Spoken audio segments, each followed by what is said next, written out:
What? Why are you shaking your head? You're welcome.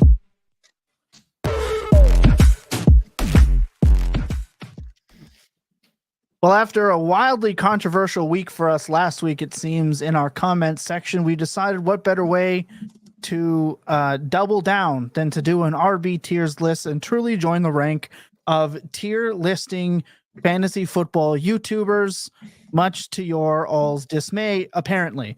I'm kidding, of course, as this was our most watched live stream and our most downloaded podcast yet on this network. So shout out to all you guys for continuously liking, subscribing, and feeding our families with Timbits and iced coffees as you've been doing all year. We love and appreciate all of you.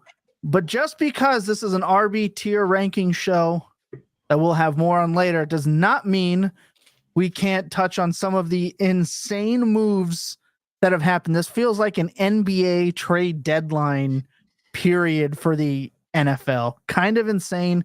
Many 2 and 4 teams are posting the Undertaker memes as they might have new wide receiver ones. We're going to talk about a lot of the changes, who it affects, etc. Of course, I'm your host. I'm Thomas Tipple. You can find me at El Nostra Thomas.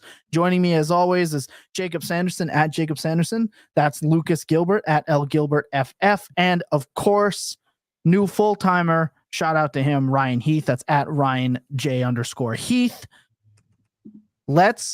Normally this is the point of the program. If you're new here, I would ask everyone for their opinions on the weekend and what they noticed. We don't have time for that. This is going to be a 3-hour-long program. Lucas will literally be crying and injecting himself with adrenaline to keep himself awake halfway through. And he's going to take some smelling salts to lock in. I don't know what he's going to do, but let's tap right into it. Let's talk about the trades. Let's talk about the biggest one, in my opinion. This is Davante Adams going to the Jets, something we talked about in the preseason. We talked about this during the mock draft season, the risk that went with Garrett Wilson, in our opinion, things that could happen, etc. I have seen some up and down opinions of Garrett Wilson's fine. This isn't going to affect him. I've seen some other copium. I've seen some denial. I've seen some acceptance. Let's read this room. I'll go last with what I think. Let's read the room. Jacob looks like he's chomping at the bit. Can't sit still. Jacob, what's your first read? Oh, I feel way better about it this week than I would have if this happened like 2 weeks ago, right? Garrett Wilson's coming off of pretty easily his best game of the season that we just all watched him play Monday night.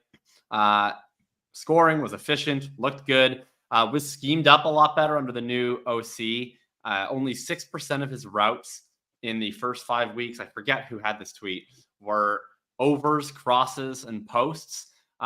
Whereas that was 29% of his route distribution this past week. So a lot less static of a route distribution for him, led to a more efficient game plan with more runaways. So all that stuff is good. I think you feel better about Wilson, the talent. Obviously, and you also have to feel better, I think, about how Rodgers feels about Wilson after watching him bring in an efficient game. In terms of the Adams impact, it's definitely like a negative, right? It's not a positive. The outcome for Wilson that was ideal is that he keeps dominating targets like he has been. He has the most targets in the NFL right now. And that you then start to see the efficiency come around from where it was early in the season. And we kind of saw that start last night. You know, it was the first time this season where I was like, all right, this is what I was envisioning. This is what I was drafting. That 30% target share is now out the window, barring an Adams injury, which, you know, he's 32. He's coming off a hamstring injury that might have been somewhat real. I'm not sure. So I think you have outs to injury, potentially have outs to Adams just not being quite as good anymore. But I do have Adams projected higher. I think he comes in as like the mid to low end wide receiver one rest of season. I don't think he's quite what Adams was previously. He was pretty inefficient and he was kind of up and down the last 2 years compared to when he was in peak Green Bay or his first season in Las Vegas. But look at Allen Lazard, who like is not good. One of the lowest open scores in the NFL. Was so unplayable last year. He was healthy scratched for like Jason Brownlee, and solely based on his familiarity with Rodgers has looked kind of sort of useful this year and has been useful for fantasy. So you look at sort of how much the familiarity matters with Rodgers. I think Adams comes in as that low and mid wide receiver 1. I think Wilson stays on as a sort of a high end wide receiver 2. I think we're finally done with the Lazard bullshit, where basically now Rodgers has an actually good wide receiver that he has the familiarity with. And we'll see it pretty concentrated on those two guys. I'll add later. Ryan? Yeah, no huge disagreements there. I'll just add Allen Lazard has the 4th most targets in the red zone of any wide receiver in the league right now with 10. Wilson leads with 13. So I think that does speak to, at least from what we've seen the last couple of weeks, this is an environment where both Adams and Wilson can relatively succeed in fantasy. Wilson is not going to live up to his redraft ADP, to his dynasty ADP, or what have you. But yeah, I think you can feel okay about this in terms of, I don't know. I feel better about Wilson going forward for the rest of the season than I did 2 weeks ago. I'll put it that way. Even with Adams. Really, even with Adams there. See, I disagree with that. I guess I thought I was pretty confident we get the bounce back that we did. It was nice to see, but I'd like to go back to 2 weeks ago. If you tell me Adams is elsewhere, I'd happily take that trade. Fair enough. That's or fair. Maybe not better. Probably Yeah. close. I think the average, I feel better than the average person did 2 weeks ago. I should say that because I was never really actually that bearish on Wilson, but that's how I would phrase that. That's fair. Yeah, that's fair. Lucas? My gut reaction is immediately go and trade away Adams, but I don't think that that's the right thing to do. I think that that's just I saw a little spike and keep trade cut, so now's the time to go and do it if I have absolutely any shares left. I do think that there's a good chance for his value to start going up right now. I will say if he has like a rough first game as a Jet, then I would be looking to buy. I don't know if that's what's going to happen, but if that does happen, I'd be looking to buy. I think that as he gets a little bit more involved in the offense, gets a little bit more caught up to speed, because he hasn't played in I think he's up to speed. Yeah, I think he knows this offense. I think he's familiar. I mean more in terms of like actually like running routes on the field and I get you. ready to go. Yeah, not in terms of the scheme or anything, but they also haven't played together in a while. So I'm not expecting like some killer first week. But I do think though that if he does have a poor first week, there's going to be the overcorrection back. That's fair. I understand what you're saying, right? That's taking like a a step back and outside of the glass box that we're in on this Twitterverse and really putting some real life application to it. I like and respect that. Davante Adams is getting 16 targets this week. He's getting every third down target. He's getting every red zone target. And Aaron Rodgers is going to just look his way like a long lost family member that he's been searching for earnestly across the world, depleting his life savings to find him. And now he has him. And he's about to light Davante Adams up with 16 targets this week. It's going to be insane. My stance is I'm more in line with Jacob, where I think that Garrett Wilson takes a hit. He's a great talent, but I understand he's kind of living off volume right now and inefficiency. The only part I'll disagree with Jacob on is I don't think this Lazard thing is actually going away. Rodgers loves this guy. Like, he loves Allen Lazard. He really does. I think maybe Allen Lazard gets the Mike Williams role now, is kind of like the dream spot. Like, they have escorted Mike Williams out of the building. He's never allowed back again. He'll never play football in Jersey ever again. Someone will take his knees if it's not Rodgers directly. And then Garrett Wilson kind of gets hopefully that inside slot role that we would like. But so what the two types of targets that Lazard seems to get in this offense is like, one, he gets these basically tight end targets where like they even have some of these formations where it's like Williams and Wilson are kind of the two wide receivers, and Lazard and Conklin basically are like tight ends and they're check releasing. And then Lazard get these kind of dink and dunk targets where it's almost like a Conklin target. He gets some of those. I think he'll still get some of those. I suspect that's still going to be his role as that sort of blocking wide receiver, so to speak, that he was even back to his Green Bay days. The other types of targets he gets like the big long catch that he had last night are like scramble drills and or like back shoulder sort of feel plays where Rodgers is like kind of just like he's just played enough with Rodgers that he has the kind of mind meld to be where Rodgers is going to be, and Rodgers trusts Lazard to be where he needs to be, and he just kind of throws it up and Lazard can react to that.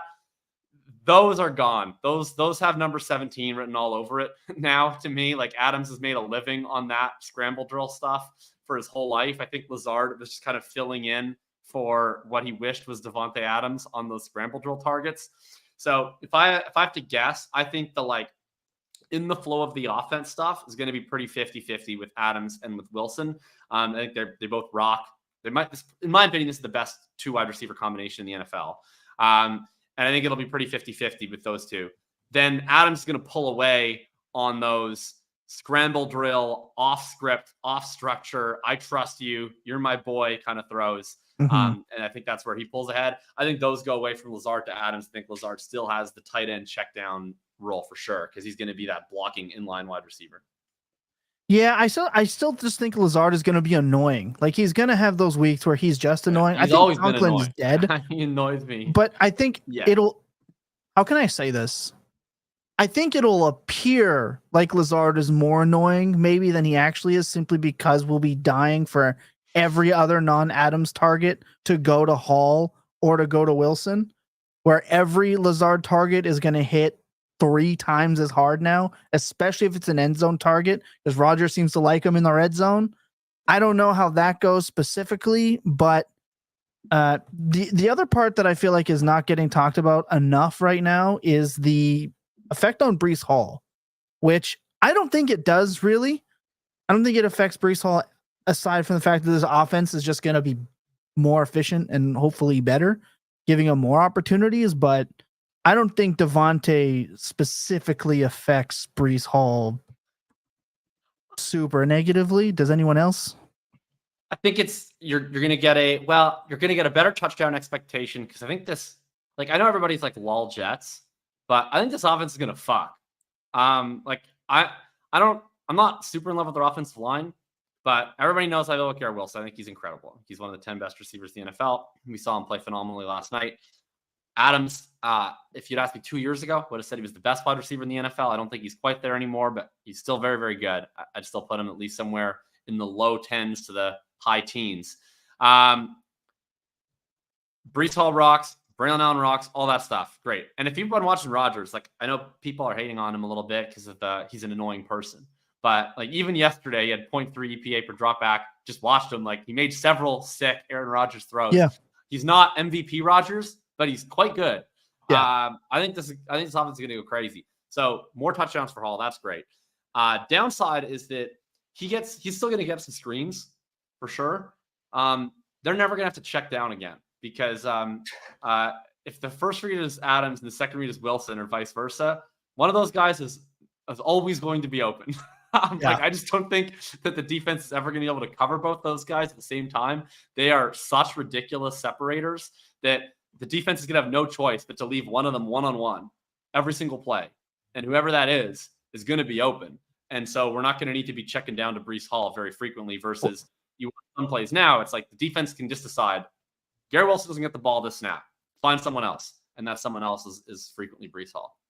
No, yeah, I mean, agree. To that point, the biggest correlation in terms of overall first read throw rate for an offense is just how good their wide receiver 2 is. That was research that I did last year. So yeah, just all around, I expect the efficiency to just kind of be incredible here. And maybe we'll talk about it when we get into the actual RB tiers. But yeah, Breece Hall's snap share went way up with the new OC. Yeah. Great the other night, like extremely bullish, above 80%. Yeah, I'm like back on absolutely no concerns about Hall the rest of the season. Right. And before, like, I know we got questions. We see the super chat. You guys are dope. We're going to answer that. We're going to get through this first bit. Then we're going to get to questions. Then we'll talk about the next trade. Sound G? I mean, we've had somebody in here who asked a question at 2:14 p.m. So, I mean, hell yeah. We love all you guys. We saw you guys today. You guys are unreal. If you have questions and need them answered faster, make sure you get them. Super chat's always an option. We love you for it. Let's talk about the value now, because this is what fantasy players, I don't know where the Southern drawl came from just now, are really curious about buying, selling. I know that in the home league, Jacob, I faced the undefeated defending champion, Jacob Sanderson. This week, my team looked dead and out, and all of a sudden, I've got 2 possible new wide receiver ones. I Undertaker memed, right? Andrew Jameson is crying because he thought he had an opportunity to catch up. He's currently crying about the rules of sleeper, which is how you know he's down bad. Correct. He went on a tirade about being able to drop players that are on bye in order to pick up new players. And that sleeper should lock everyone at Thursday on Thursday, so you can't make roster additions. So obviously, Adams and Cooper are making big changes to how people perceive their teams right now. I can tell you that I would like to sell if my team is 2-4 and it's been down bad all year, and all of a sudden Adams has this value. I'm shipping out for late one. I want people to watch him score 35 points before I sell Davante Adams. Look, generally I agree, but I feel like the general fantasy market to player is not going to pay much more than that, in my opinion. I don't know, man. When people see those points coming in, I agree. It can right now, happen. the sentiment on Adams too. Like there was a poll, Matt Okada on Twitter, I don't know, formerly Ball Blasting. He released a poll that said, "Who do you prefer rest of season?" And I don't know where it is right now, but hours into that poll, Amari Cooper was still leading over Davante Adams. Yeah, that's insane. Oh, wow. So my read is that public sentiment is not high enough on Davante Adams, and in my view is probably a little too high on Amari Cooper. So I agree, and we'll talk about the Cooper thing. The reason I say that is I don't think people are as loose with their ones and pluses on top of that. Again, for a 30, 31-year-old wide receiver, Fair. I think the player base generally has gotten smarter, but then I also say the Dynasty player base, like Dynasty is the easiest format because there's always an easy out in every league. There's like that one guy that everyone knows they can go to for a trade. Like it's just how it is. We know it. But if your team's 2-4 and you're just looking for the chance to get the points off the roster because of max 0.4 and you're starting late, moving him for a late one and some other stuff, like how much better than a late one do you think it could actually get for Adams at this point? Like, I don't think it gets much higher.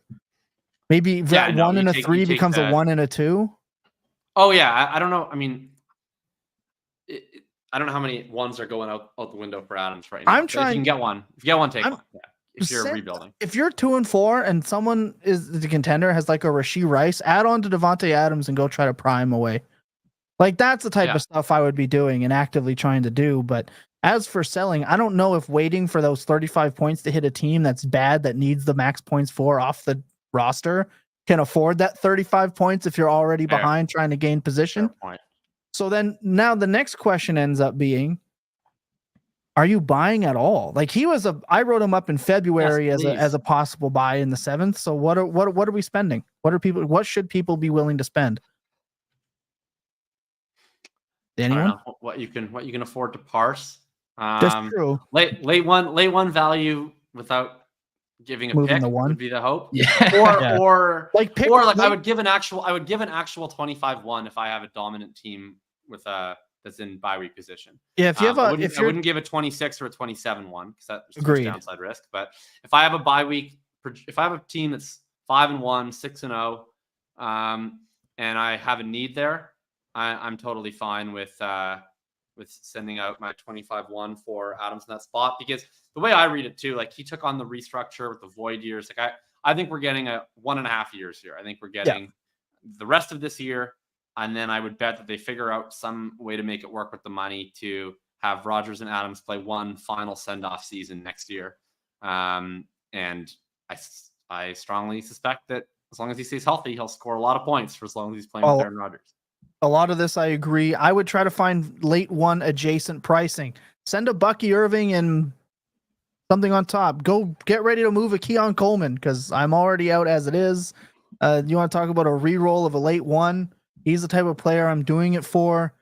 There are some options for you to consider in the late one adjacent pricing. Let's take our first break and we come back. We're going to hit a couple questions. We're going to answer the super chat, and then we're going to get into Amari Cooper, which I think is actually the more important conversation. Maybe not the bigger conversation, but more important in my opinion. And I'll tell you why as soon as we get back. Sit tight. All right, let's answer the super chat right here from Myra Williams, the $4.99. Question: I got Saquon and Achane in all caps for London and Bijan.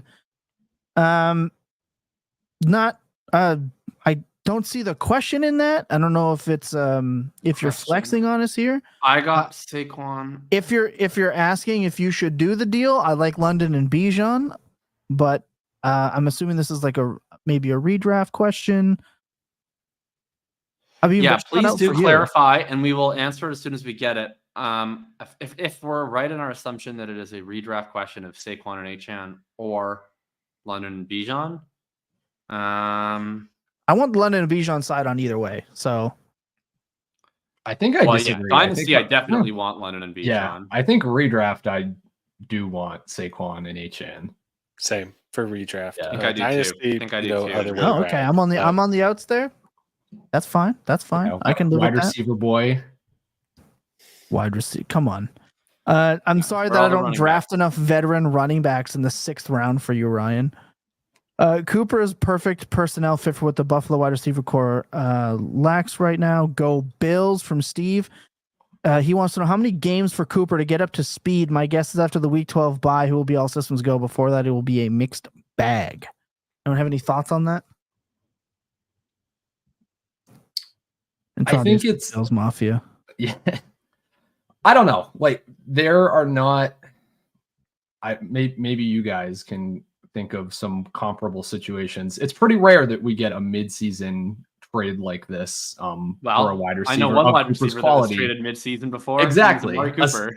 Yes, aside from Amari Cooper himself. And yes, it did go great when he went from, So I don't know.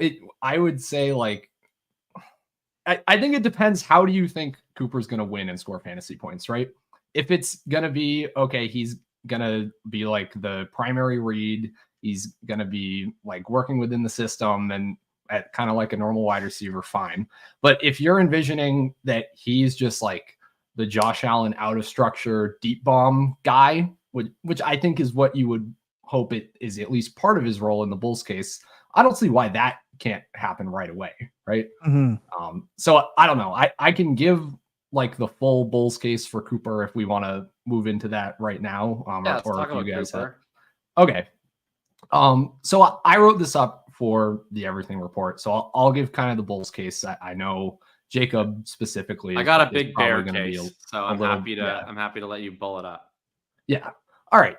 So Amari Cooper last year in games with either Joe Flacco or Deshaun Watson when he was not as terrible as he has been playing currently, was averaging wide receiver 1 numbers, right? I believe it was just over 17 fantasy points per game if you exclude the games with like PJ Walker and Dorian Thompson-Robinson. So last time Cooper had relatively decent QB play, he was scoring as an every week low-end wide receiver 1. So I understand that going to a new team, a new system, it's not always going to immediately transfer over. Buffalo has kind of wanted to be a little bit more run heavy, especially since their new OC took over halfway through last year. So I don't know that this is just, like copy paste Stephon Diggs from 2022. And that's the type of season we're going to get. I'm not saying that, but I do think this is a really good skill set match, right? So Josh Allen, the past 2 seasons has just been top 10 in deep yards per game. So attempts over 20 plus yards. Right now he ranks, I think it was 27th on deep passing yards per game. I have the tweet out there. And it's because he has no one to throw too deep, right? And Amari Cooper, it's kind of a match made in heaven, right? Leads third in the NFL in total air yards, leads the NFL in uncatchable air yards per game because Deshaun Watson has been what he's been. So I just think that this is a really good skill set match in terms of it's kind of what both players need. It's kind of what both of them have been asking for this entire season. Cooper needs someone who can throw a decently accurate deep ball. I think Josh Allen's more than capable of that. Allen needs an actual deep weapon, an actual big play weapon, so he doesn't have to kind of dink and dunk to Khalil Shakir and just run it himself on every play. But you guys can take that in either direction you like. I think this is an awesome real life trade. The Bills they were running out Mac Hollins and MVS and Keon Coleman, who wears the defender as a backpack on every play. And it wasn't working for Josh Allen and this offense. They were playing small ball. The problem is, I do kind of think that's what Joe Brady likes to do. I think he loves to play small ball. He wants to run the ball. He wants to throw stupid screens. He wants to throw little drag routes to Khalil Shakir and Dalton Kincaid. Like that to me is what he wants to do. When he had his chance in Carolina, what did he do with DJ Moore, who was clearly his best weapon? He was like, go run a bunch of deep routes, and sometimes we'll target you if we feel like it. But mostly, we just want you to open up space so we can throw a bunch of goofy bullshit to Curtis Samuel and dump it off to Christian McCaffrey over and over again. That's kind of like what his vibe has been as an offensive play caller to me. Last year, he didn't use Diggs at all. Diggs plummeted off the face of the earth with Joe Brady there. And it was all about Shakir and Kincaid. So to me, when I look at why did they trade for Amari Cooper, I'm just not convinced that they actually traded for Amari Cooper to throw to Amari Cooper. I feel like they traded for Amari Cooper to pull safeties away from Khalil Shakir and Dalton Kincaid so they can do the bullshit that they want to do. So I think that Amari Cooper is going to have a very nice real life role for the Buffalo Bills. I don't think he's actually going to be that worthwhile for fantasy. I think especially the first few weeks, he's going to be running a lot of decoy stuff, and he's going to just be doing a better job of the Mac Hollins, where it's going to be like, if he has single coverage, we'll throw it to him as an alert. But I don't know that they're going to design a lot of stuff for him. I'll also just note, he is dead last in the ESPN composite wide receiver ratings right now, and he's 73rd in open score. I think that he was just quiet quitting personally. I don't think that he's washed. I think he just didn't want to be on the Cleveland Browns anymore. But I will at least raise it as a possibility that he is actually washed, right? I remember when we did the whole Allen Robinson is quiet quitting thing, and it turned out he was just washed. I don't think Cooper is, but it's at least a possibility. I will say Adams and Cooper both have not looked very good in the average separation score stuff either this season. Right. I think I would say, both of them probably didn't care that much. But yeah, I think that concern maybe applies to Adams as well.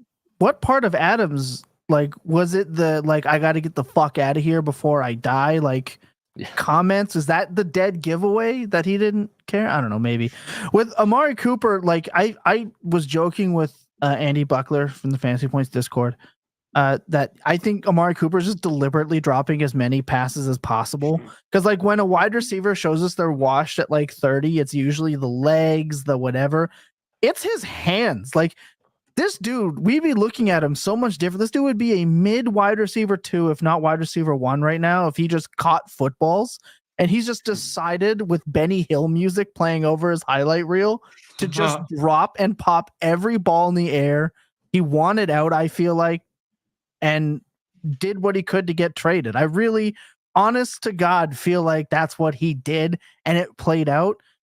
I don't think he's going to be as bad as maybe Jacob is saying, but I do think his wide receiver 1 days are over, because Josh Allen does now spread the ball around, and they have a lot of different, Matt Collins is just going to keep catching passes and getting targets for some stupid reason. Because again, we didn't think Joe Brady was a great play caller to begin this season. I think Matt Collins I don't think he is now. I think we're done. I don't know, Matt dude. Collins. I don't know. Hopefully, but Cooper's going to run all the routes. Shakir's going to run all the routes. I agree there. They're going I to agree use there. a lot of 2 tight end sets. So really, it's just who's the third wide receiver running 60% of the routes. And my guess is it'll be mostly Keon Coleman with a sprinkling of Curtis Samuel whenever they feel like calling a play that won't work. It's going to be Ray Davis out wide. That's what it's going to be, their wide receiver 3. Hey, there we go. But yeah, I think I'm more inclined to agree that Cooper is probably the bigger sell out of this hype machine than Adams is. We actually had that question asked and I would like to give the proper shout out for it, but now I cannot find the comment. I would just say while you're looking for that, yeah, if your dynasty team is suddenly looking a lot better to you now that because it has here we Cooper go. or Adams on it, and it's like, oh, this is totally going to save my 2 and 4 team. It's probably not. You should probably sell. That's trade at the highest. That's where I would be at. I'll also just say too on the wash stuff, like maybe this is unfair to like hold it against Cooper to an extent and not against Adams, but Adams is like a Hall of Fame level talent. And I guess like I just have a very high threshold to believe that level of receiver is cooked compared to like an Amari Cooper level receiver, right? And I'm not trying to offend Amari Cooper. I like Amari Cooper. He's been a very good wide receiver for a very long time, but he ain't Davante Adams. And I think that the true greats do age a little bit differently unless their body just gets consumed by injury. So I give him a little bit more benefit of the doubt on that. Yeah, agree with that. I also I love this. Joshua says, I think Cooper could be cooked. Well, Cooper's with the Bills. He is not cooked. I love this, but he says he's cooked, but Allen will spark life this year. I think he'll have games. Touchdowns are definitely possible, but I liked his role in Cleveland. It didn't work out, right? Yeah. 10 targets a game, 12. Oh, baby, let's go. I don't know if he's getting that. As for the question I was looking for, I said he was going to be like the wide question. receiver 30 rest of season. Over or under? I would say 20, 28. He could get into the back end wide receiver too. But actually, I'll actually take your side. I'll take 30. We make it 29.5 so I can take 30. 29.5? Okay, sure. Take the over on 29.5. I'll be quite a bit higher than that. I put it as like top 18-ish is kind of my expectation, and I've seen that projected around the industry as well. So Ryan, if you gave me plus, would you give me plus 200 that Khalil Shakir outscores him rest of season? Yeah. Hang on. hang on. We need a games minimum. I'm going to be annoying about this bet. We need a games played minimum for both of them. This is PPR scoring, right? Yeah, PPR scoring. There are how many games left in the season? There are 11. So we'll say a games played minimum of 6. Okay. Yeah, minimum games played minimum of 6. Played. Points per game. Points PPR. Okay. Yeah, I'll give plus 200. I'll give you plus 200 there. Yeah. Okay, $50 stakes.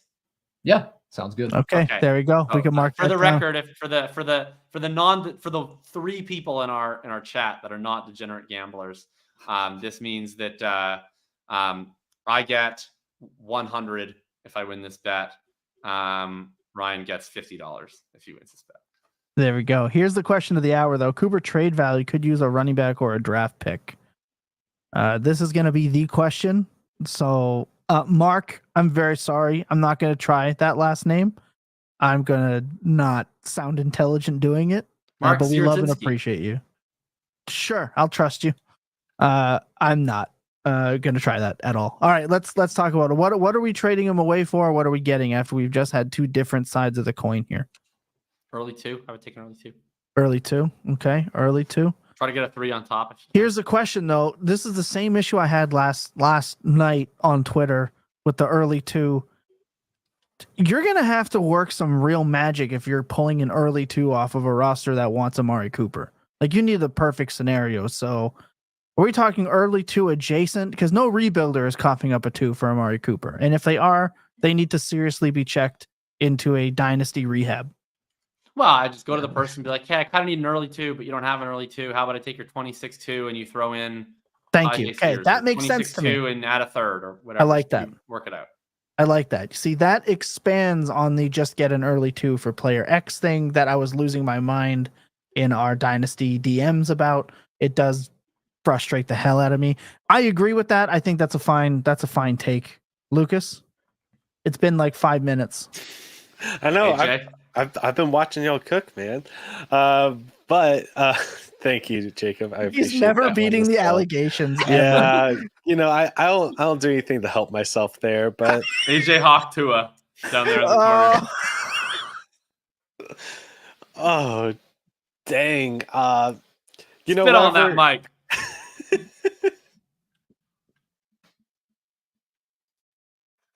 We can't be making Hawk Tua jokes Flip at it. week 7 into our fantasy season in the year of our Lord 2024. That's Oh the my number one God. podcast in America right now, right? I feel True, like- you're right. Sorry, Why- I gotta why show could we some. not talk about I it? gotta show some respect. That's on me. That's on me, fam. All right, let's talk about the trade values here. Oh my gosh. I will at least say this. I'm very interested on Amari Cooper, just based off of what I believe his cost is going to be. And I think that he's going to sustain the cost or be a little bit lower than what you would initially have to pay for him compared to Davante Adams. I think that Adams' cost is going to skyrocket at some point in time throughout this season, at least a lot earlier than Amari Cooper. Like, I don't think that you have to go and trade for Amari Cooper this week. I think you're going to have a lot longer chance to potentially trade for him. And I think that the chat throughout week 12 is a time that he might be more in the groove. I think that that's very realistic. I think that at some point in time throughout the fantasy playoffs, he is going to have a week-winning week, and it's going to be amazing. Now, Davante Adams is probably going to have more week-winning weeks throughout the season, but I am at least a little bit more interested in terms of what I'd have to pay for Cooper to get that kind of production, especially during the playoffs. Yep, I can vibe with that. I think the same. I don't think I'm buying Cooper at all. So I'm not even, if you're a contending team and you're down that horrendously bad, I would check in on the price maybe, but I'm not. You're going to kind of need the perfect mix for me, the perfect sell possibility, like an estimate type that someone might be into to like roll the dice maybe type deal. But I don't think I'm giving up like draft capital for him. And I'm agreeing with Jacob here. I would take early second adjacent type prices, which you can find in the Fantasy Points Discord with our Dynasty tier trading chart, which will be updated this week after the big news. You can only get that, by the way, in the Discord. You will not find a trade dynasty tier chart for Superflex on the website. Only place you can get it is in the Discord, which you can get in the website. The Dynasty channel this year right now is free. So it costs you nothing to get in and get the information. Tom, I am curious. You threw out Bucky Irving's name with Davante Adams. I think you're saying Bucky Irving in like a second or something for Davante Adams. Where are you putting that same like similar trade, Bucky and Amari Cooper? Like, what would that deal have to I would look just like rather to you? have Bucky Irving. Okay. Yeah. Interesting. Yeah, I would just rather have Bucky Irving. Right? Like if Bucky Irving is the early 2 type, right? That was discussed last night on Twitter. Then I would just rather hold on to that for Amari Cooper. Different with something like Adams or something like that, but I wouldn't be moving him to go and get Cooper. I think he could score the same as Cooper by the end of the year, really. So yeah, I'm holding on to him. I also We're just talk think, about like, him on this show. From a buying perspective, like we always do a trade deadline show. We'll probably do one like that again this year. Oh yeah. But like one of the big rules of buying is like I always thought I would rather spend more for a larger impact than spend less. Like I just, if there's one thing I don't usually like doing, and every team is different, but to the extent we can apply a general rule, I don't love doing like depth buys where it's like, I'll just get a wide receiver too.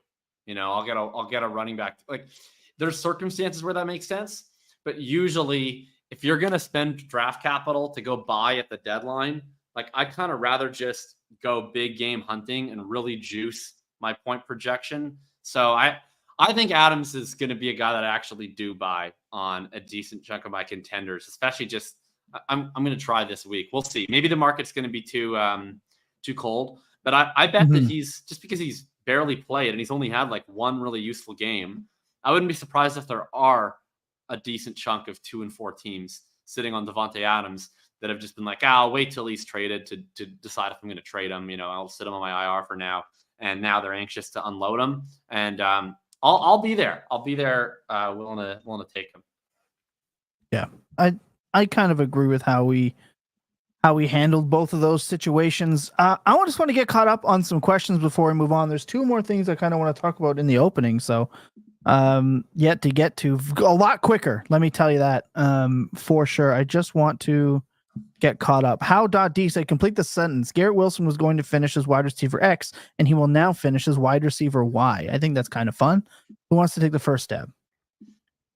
I'll take this as like if you asked me last night before the trade, Yeah. So would have finished as, I'll say, like the wide receiver 6. Now I'll give it like the wide receiver 14. Okay. I don't need to answer. That's like basically exactly what I would have said. Yeah. Lucas? Dang, I was going to put him probably about wide receiver 12, and now I'm sitting about wide receiver 16 to 18. Okay, I had him at finishing at like wide receiver 8, I would say, and I'll say probably now 14. I'll say 14 now. That was He would have finished as wide receiver 1, and now he'll finish as wide receiver 1. Yeah. No, Tyler wants to I know, just is have this to a Q&A? Just join the chat. Don't want to be disrespectful. You can ask whatever you want, and hopefully if we have time, we get to it. We try our best. But look, we used to do these shows in an hour. Can you believe that shit? We used to do this show in an hour, and now that's out the window because I literally had people asking us to go 3 hours, which we try not to do. But I mean, tonight. I think we might probably tonight. But We are angling for that. Y'all just never want me to sleep again. That's what it's bound and determined to happen. Lucas, no. See, you started collecting paychecks for fantasy football, which means you have lost the right to go to bed. You're now married to the game. That means you don't get to sleep. So remember that, all right? First, congratulations. If you're not looking at the prize picks prop finder that Lucas has built and created on the Fantasy Points website, you're literally costing yourself money. This thing is mint. He built it himself. This is unreal. It is cashing money all through Fantasy Points Discord and beyond. Love all that. JMW85. Good trades have revived my season 1 and 3 to start now 3 and 3 at the cost of Nico, JMO, and Etienne. Was able to get 2 trades, Hall and Chase, over the past 3 weeks. That sounds dope to me. That sounds great. Sounds like you're a good player, and we should be taking your advice. Over ours, he says, are we worried about Jaden Reed's role not expanding like we hope? Lower ADOT than JSN Zay Flowers while getting put out on punt return and getting injured. I think Jaden, we touched on that last week. Jaden Reed, Jacob, you're the Jaden Reed guy. He went immediately back for 6 for 28 with everyone. He also missed some time in that game. He had an ankle injury that he left with in the first half, then later came back. Are you still not concerned with 6 for 28 when everyone else was healthy? I'd be concerned if he didn't miss 30% of the game with an ankle injury. How many 6 for 28s was it going to take for you to become concerned? Because you were clearly the way highest. Hold on, no. I feel like I have any other 6 for 28 this year? We just didn't. What about 2 weeks ago? I gotta ask. Yard bomb. The thing with the Jaden Reed ADOT, I don't think that ADOT is a great stat for him. In the same way that I think it's not a great stat for Zay Flowers sometimes. In that Reed gets some targets just that are way behind the line of scrimmage, where he'll get some of these tap passes or some of these kind of double reverse bullshit where it's he'll have an ADOT of -10 on one reception or -6 on one reception. And so then it really limits the whole ADOT. But if you look at his role, he does do normal wide receiver stuff. You watched him win big, deep on that play 2 weeks ago. He's had other stuff. So I think with Reed, the ADOT's a little bit fake in that it doesn't just describe a succession of 6-yard Wandale targets. It's a mix of truly behind the line of scrimmage scheme stuff with some regular wide receiver stuff mixed in. I would also say his role has expanded. Jaden Reed was running a 65% route share last year, and he's up to 74, 73-ish% normal wide receiver stuff. I don't know. I was the Reed skeptic before the season. I've kind of seen enough. I think his role is fine. He's good like that. Yeah. I'm not fighting the Jaden Reed battle anymore. I gotta ask for the people, right? We gotta look. Like I said, I got something funny coming up just because of our insane comment section from last week. But yeah, we do like to have fun here. We do got to ask some questions. I think he's a very good player that's gonna have up and down weeks. That's my Jaden Reed analysis.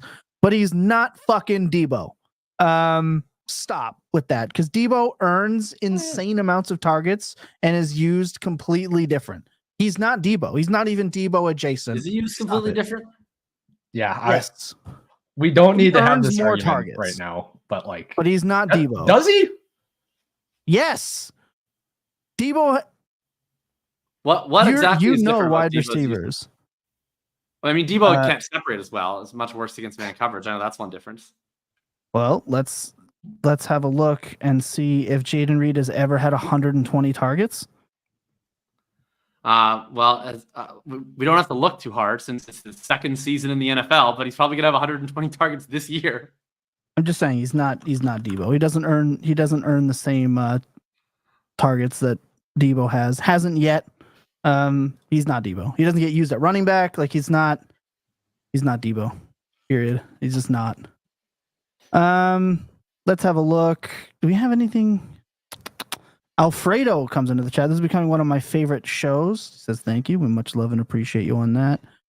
I missed that one earlier. There's some Kansas City Chiefs stuff here. We can't really speak on BTJ or Garrett Wilson. I'm still going Garrett Wilson. I saw this exact trade go down. That's in one not of my what leagues. the tier C last week said. Yeah. Goodness. feel like someone was on the other side of that last week.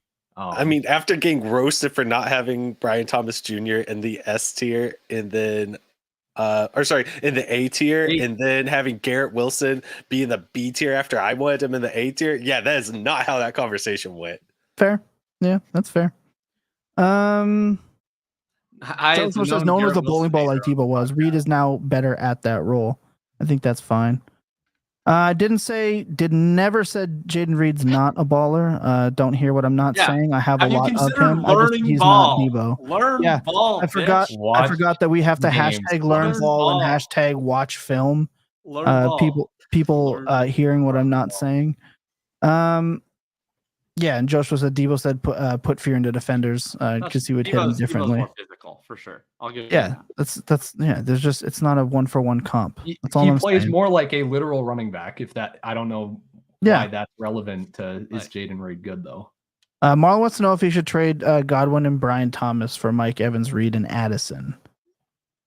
We always assume Dynasty unless otherwise noted. Either way, I want Godwin. In which case, yeah. Thomas. Yeah. Yeah, I want Godwin and Thomas for sure.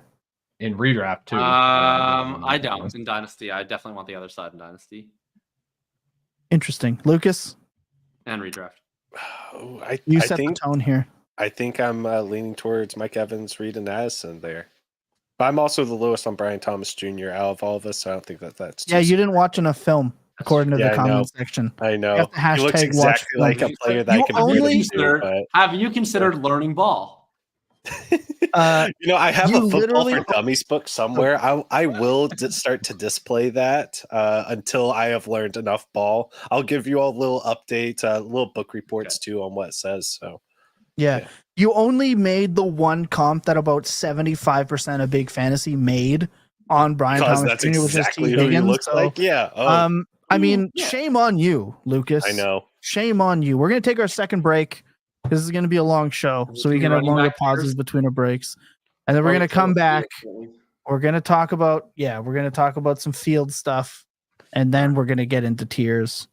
So quick break and be right back. I feel like we have to talk about Justin Fields here because there's a lot of discourse on Twitter. This is the worst decision possible. Oh, who could have saw this coming? And the answer should have been all of you. All of you should have seen this coming. All the Steelers have talked about is when Russell Wilson is healthy, he's getting a shot. Now, whether like Russell Wilson stays as the starter is one thing. He could come out and play like absolute dog shit and they go back to Fields perhaps, but they won Wilson. Like that was their play. They told you, the NFL said in the preseason, it came out that NFL teams view Justin Fields as a backup. Justin Fields came in and has won some games, but his passing again, they clearly don't trust him to operate like a full offense in terms of passing the ball. They love him in the run game. Arthur Smith loves him, but I really think they want Wilson to like come in and run like a traditional quarterback offense for whatever reason, whether we like it or not, whether we like how the that goes. pizzazz. Hey, Russell Wilson outscored Patrick Mahomes last year. Like, let's not forget that. Like, he didn't just like completely, totally die. He was actually kind of okay. He was just kind of a meme at the same time, which is exactly what an I don't think he was kind of quarterback needs to be. He had a high touchdown rate, which really buoyed, I think, the perception of his season, where it felt like watching a lot of Broncos games was absolutely nothing is happening in the first half. It's 3-and-out sack, 3-and-out sack, 3-and-out sack. Oh, man, we're down by 20. Okay, we'll go into no huddle range, and we're going to throw a couple touchdowns at the end. And, oh, look, I got 20 fantasy points, and we lost by 6. That felt like every single Russell Wilson game that I watched last year. Mhm. Like, just watching, and I get it. You know, maybe we've spent too much time learning ball, and we haven't consulted the EPA. Right. But, I haven't consulted the watching EPA. Russell Wilson play, like he's always had certain deficiencies, which is that he can't really throw to the middle of the field because he can't really see the middle of the field. And he used to have elite escapability. He doesn't have that anymore. The twitch is like totally gone. Not really a particularly athletic. Rush for 341 yards last year. Yeah, but that's a far cry from what he used to rush for back in the day. And it's also far in terms of his sack abilities. Like a lot of the Russell Wilson plays that weren't even runs back in the day. It was like he was about to get sacked, and then he runs around, and then he throws. And when you take away some of that juice, like he can still kind of navigate, but we're no longer seeing the Russ Wilson spin move elite athlete. That is obviously that is he's like 35 of Russell Wilson. And that's kind of what you need for his game, because he's never just been a guy who can stand in the pocket, see the field, make the read. Like that's not really his game. It's running around, creating, and throwing moon balls. And the deep ball is still pretty. It's great to watch. Kind of sounds like you just described Justin Fields too. Yeah, it is. Like I'm not a Fields guy. Like I don't, like I've literally made a bet against Fields on this program. I've never, like outside of as a college prospect, basically since after his first year in the NFL, I've been one of the lower people on Justin Fields in most conversations. But I view these guys as basically the same, except Fields has more escapability. Like he's at least the guy who, when shit breaks down, which I think shit is going to break down with either one of these quarterbacks, because I don't think they're very good, and this team is starting Van Jefferson at wide receiver 2. Like at least Justin Fields can just go make a play as an athlete in a way that Russell Wilson used to be able to, but kind of can't anymore. So I would easily still start Fields. I think this Russell Wilson experience is going to go quite poorly for them personally, but we'll see how it goes. Yeah, I would just mostly echo that. Yeah, I think I don't think either of them bring anything particularly amazing to an offense. I guess like the takeaway for fantasy football wise is Russell Wilson 4.5 rushing attempts per game the last 2 seasons. Fields this year is at 9.2, so a slight volume boost potentially to the skill position players in the offense with less kind of being sucked out of it. So this is like a small boost for George Pickens. It helps Najee, I guess, not get vultured at the goal line as much. Potentially more checkdowns for Jalen Warren. So I think like you're feeling a little bit better about any Steelers skill position players. But yeah, fantasy football wise, like it. Yeah, I guess it just kind of sucks. We lose a QB1 per game. Yeah, it's gonna hurt. Like his time to pressure is 13th in the league. So like he's getting some time back there. And maybe some of it is that like Justin Fields still finds a way to take sacks in inopportune times. This dude is the king of taking a sack at 2nd and long, and they're not gentle. He's getting rocked. He gets rocked like Rodgers did last night, and Rodgers is an actual pylon. So maybe some of that, I don't know what the reasoning is. To me, you play Justin Fields, you're winning games, the offense is cooking, team plays for him, you play him. But again, I just want to touch on this was expected. Like all the tea leaves read that this was still happening.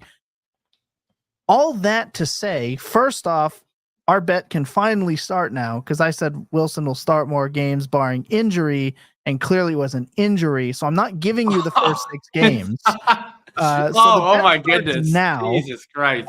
just want to reiterate highly, I don't know about sketchy, that one, especially yeah. since he was fully active last week. But they said when he's fully healthy, he's going to get to play, and now all of a sudden they say he's fully healthy. I'll be leaving that in Ryan's.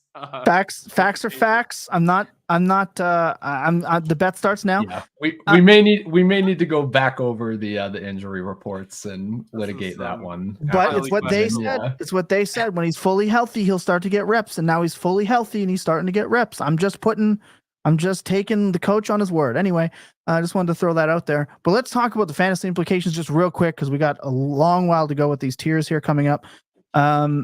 Let's talk about the fantasy implications. I just saw Justin Fields go in the 5th round of the startup that I just finished a couple of weeks ago.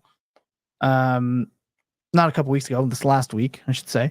5th round is steep price, very steep price. What's the price now?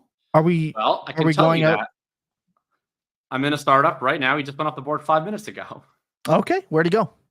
It's my annual triple derby draft that I host, which means that there are no 2024 rookies included in this. So they're separated out. We do vets only, 24 rookies only, and 25 rookies only in 3 separate drafts with a big convoluted derby for how those picks get assigned. But Fields just went at the 8-12 of the veteran draft. I would guess that we would have seen probably 15 to 18 rookies by now if they were included.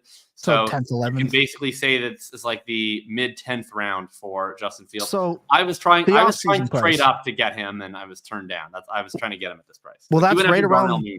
Yeah, that's right around where we got him in the Scott Barrett, Danny Kelly Invitational, right? Like it's back to the preseason price. I traded multiple seconds to go and get him. So. Are we buying? Are we selling? Obviously, we're not buying or selling. I'm buying every single time that Justin Fields looks like he's not starting. That's when I buy Justin Fields. Okay, what for? Like I said, I moved a couple of seconds in the offseason to get him to hedge my bets. Like, what are we spending now? Clearly, you don't think Russ holds the job. No, I don't know. I struggle to make like confident predictions of what I. When I think a team is behaving irrationally, then I don't want to be like, well, I would not do this, so I don't think the team will do this. Like, I think what they're doing is currently insane. So I don't know why I would then expect them to not keep doing insane things. Like, it's not a real team that they're playing Van Jefferson on like 90% of the routes. This is a fake football team. So I don't expect them to make real football team decisions. Yeah, that's fair. Anyone else interested in going out and buying? What are you selling them for, or buying them for, etc.? I don't. It's a weird one, right? Just because I'm thinking of this from two perspectives. From the perspective of a contender, what are you going to give up to have a chance at QB1 production for an indeterminate amount of games, maybe later in this season, right? I don't know, like his career, you hope. Yeah, I don't know. I don't know if that's guaranteed. He's one of the best 32 quarterbacks in this league. Like I get it. Like I understand. A lot of guys are one of the best 32 quarterbacks issues in this league that aren't starting. He's one of the best 32 quarterbacks in this league, and he's young and he's physically gifted. Here's the problem with that statement. We thought that going into the year, right? When we look, a lot of us said that they're definitely going to trade Justin Fields. Some team is definitely going to want to have him. It took way longer than it should have, and all those reports came out that the league views him as a backup. And now he's getting sat with a 4-2 record with Russell Wilson. Wins aren't a QB stat in our eyes. For some reason, the NFL seems to think that it matters. So and now he's going back to the bench. So he's gifted, he's talented, and whatever, but the NFL is looking at him like he's, I don't know, belongs in the. I don't think Russ lasts more than a few games. I think Fields gets back in and probably keeps winning because the Steelers are just have voodoo magic. Yeah. His name's TJ Watt. Yeah, and Dave, I don't disagree with you that Fields is mid. I just think Russ is like unplayable. That's fair. That's why I don't think it's reasonable. Like I think Russ is like not one of the top 40 quarterbacks in the NFL. I don't. If So you it's not like I think Fields is good. I think Russ is like non-viable at this point. Like you'd play Joe Flacco over Russ Wilson if you're an NFL team, right? Yes. Like I would. Hell yeah. yeah. Clearly. Yes. That's what I'm saying. Like that's about the value for Russ. He provides less than what Joe Flacco was, who was literally on his I would couch in take Andy Jersey. Dalton But, over I mean, Russ. hey, Joe Flacco is a good example, though, of what I'm kind of worried about, right? Obviously, like the age, style, quarterback, all that's a lot different. But why wasn't Joe Flacco given like a bridge QB contract, or why wasn't Joe Flacco immediately traded for by the Dolphins or whatever, right? Like there are so many situations where it's like, okay, this is clearly one of the best 32 quarterbacks. That's not enough to think a guy is going to play, right? Especially if we're trying to project forward into later seasons. Yeah. The downside comparison to me is less Flacco, where like Flacco and Dalton, like it makes total sense to me why they are backups. Because like, yeah, they are probably in the top 32 quarterbacks. Like, would a team rather take a shot on Will Levis or take a shot on Joe Flacco? It's like, obviously you'd rather take a shot on Will Levis and see if you have something than start Joe Flacco. Your team isn't going anywhere if your quarterback is Joe Flacco. I'm glad the NFL doesn't do that shit anymore. They used to. Remember like Jake Delhomme starting for the Cleveland Browns? Like, it's like, what are we trying to accomplish here? Kyle Orton started at all these different locations. I'm glad we don't do that anymore in the NFL. The downside comparison to me for Fields is Jameis, where it's like, I think Jameis is one of the best 32 in the NFL as well, but he is like one of the best 32 in the way that coaches fear most, right?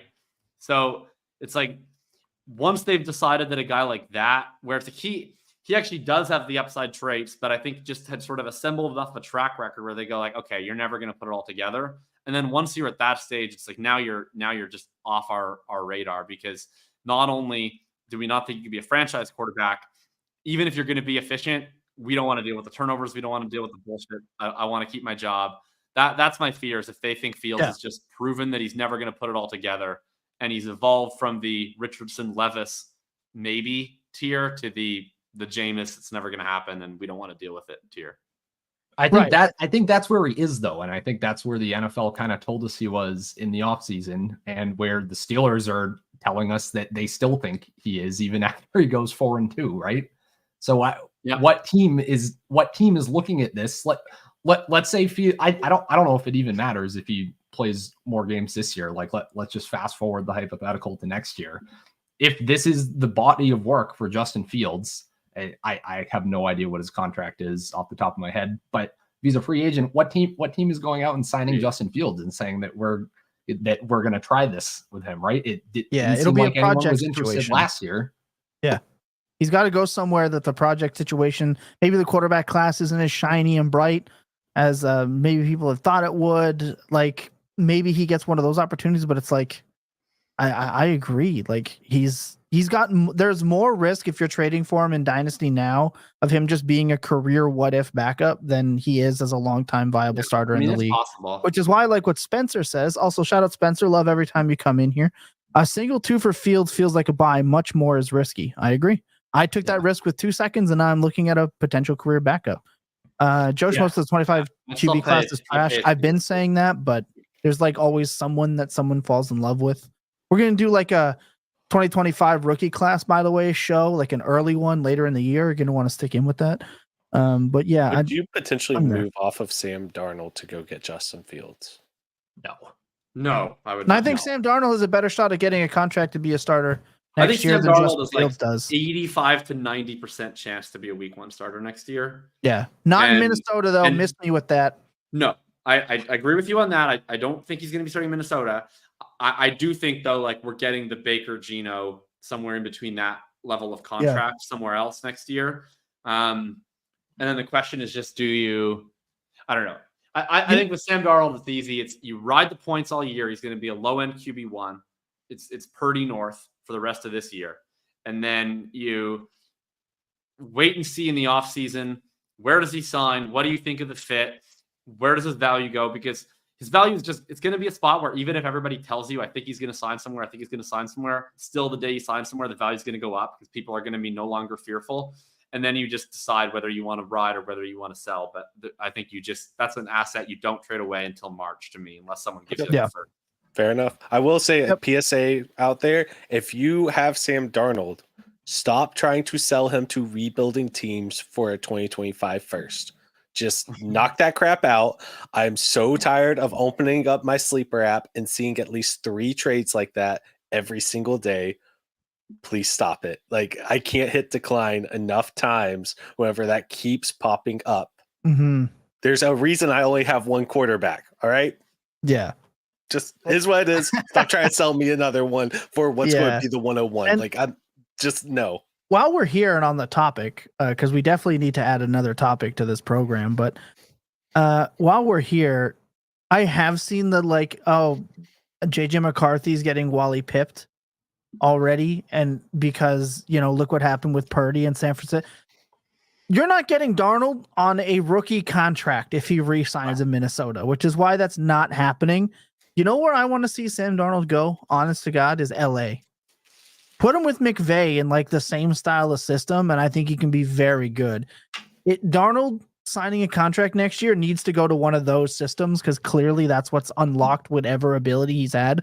Though in the second half of both of his last 2 games, because I can speak, he's looked like old Darnold in a lot of those. So Not just the second half last week. He looked like dog shit last week. I'm not gonna lie. the last week he played, He was not beating the scam Darnold. He was Sam Darnold for the first 4 weeks.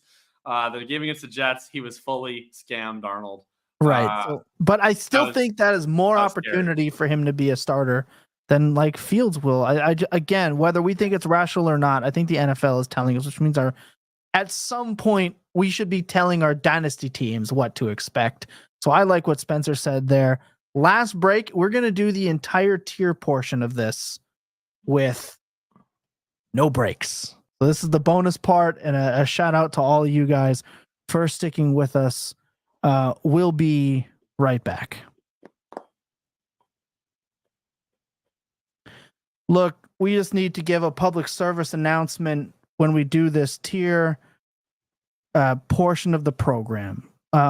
We have fun here, and you should too. See, we make jokes, and we probably don't watch enough film, but we have running gags. We make statements we find hilarious, at least I do. And before you type into the comment section to hashtag watch the game, watch the film, or how am I supposed to know about running jokes? You're not. But the people that tune in to this week, every single week, get that there is a joke being made. We do not take it that seriously, and you should not either. From the entire Dynasty Points crew. With that being said, what we have in front of us is multiple tiers. Lucas is manning the board. Let's dive right in. Purdy, top 5 dynasty quarterback. We don't even have enough airspace right now to get into that argument. That will end friendships. Let's just put it that way. It'll end friendships if we have that conversation right now. Look, I have been called annoying. I have been called over exaggerating. I've been accused of all of those things, and I shall not deny it. However, people love these tier lists, and we're going to give it to you. We do not do these often, so to see this on our program is a rarity, but we do it for all of you. Oh, and Sean Jefferson says there's no birthday tiebreaker this week. Forgot about that. I really liked having that ability. Chat, you are the tiebreaker. If anyone wasn't here last week and you're just tuning in now for this is how it goes. We're going to nominate players to go into these tiers. Now, I don't know if you want to rename these tiers. I don't know if we kind of want to rename these to kind of fit like, or if we like just like the S, A, B, C, D, and E, whatever. We renamed them last time, but want to call them. Yeah, so we're just going to go with this. So we nominate players to Jacob. Or Jacob's going to nominate players however we want to do it again. Jacob, you're going to run the lead on this again. And we will either agree or disagree if somebody should or should not be in this list and why. And again, just so everyone knows, we have fun here and you should too. Let's begin. We don't learn enough ball.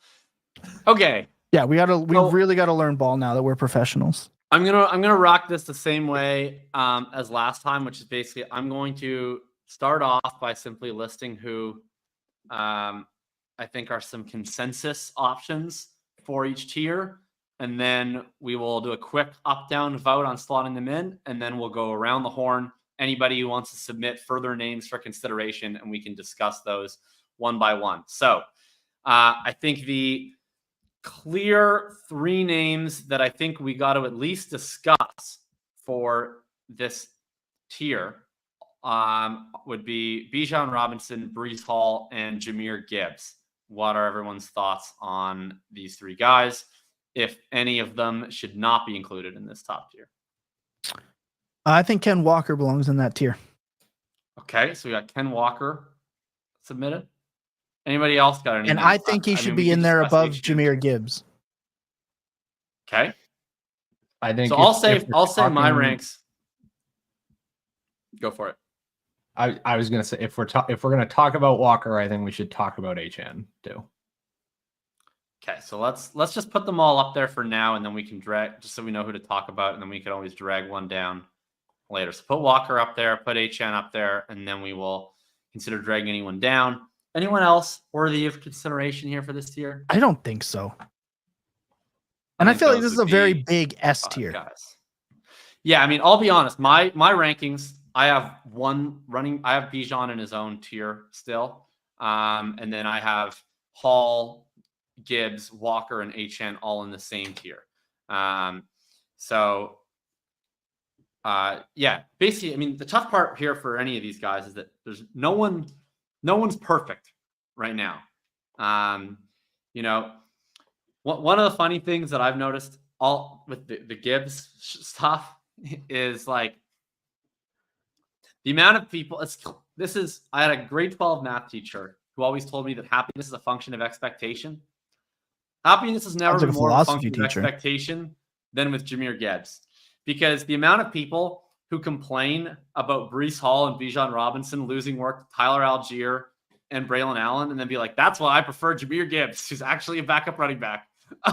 Is like, it's always hilarious to me. Like the Gibbs people are the first in line to be like, you can't draft Breece Hall, he's giving right to Braelon Allen. It's like the next time Jahmyr Gibbs is the first running back to touch the field when David Montgomery is healthy, will be the first. So it fascinates me. But yeah, I think Walker. What's Walker's age compared to these He's other guys? 23. Is that it? I believe so. He was 20. I know he was 23 to open the year. He is 20 only 24 23. is what Oh, I have. okay, he's- in the So spreadsheet. he would have 24 turned in 5 24 days, this that's year. why. 24 in 5 days. Okay. Yeah. So he's going to be 24.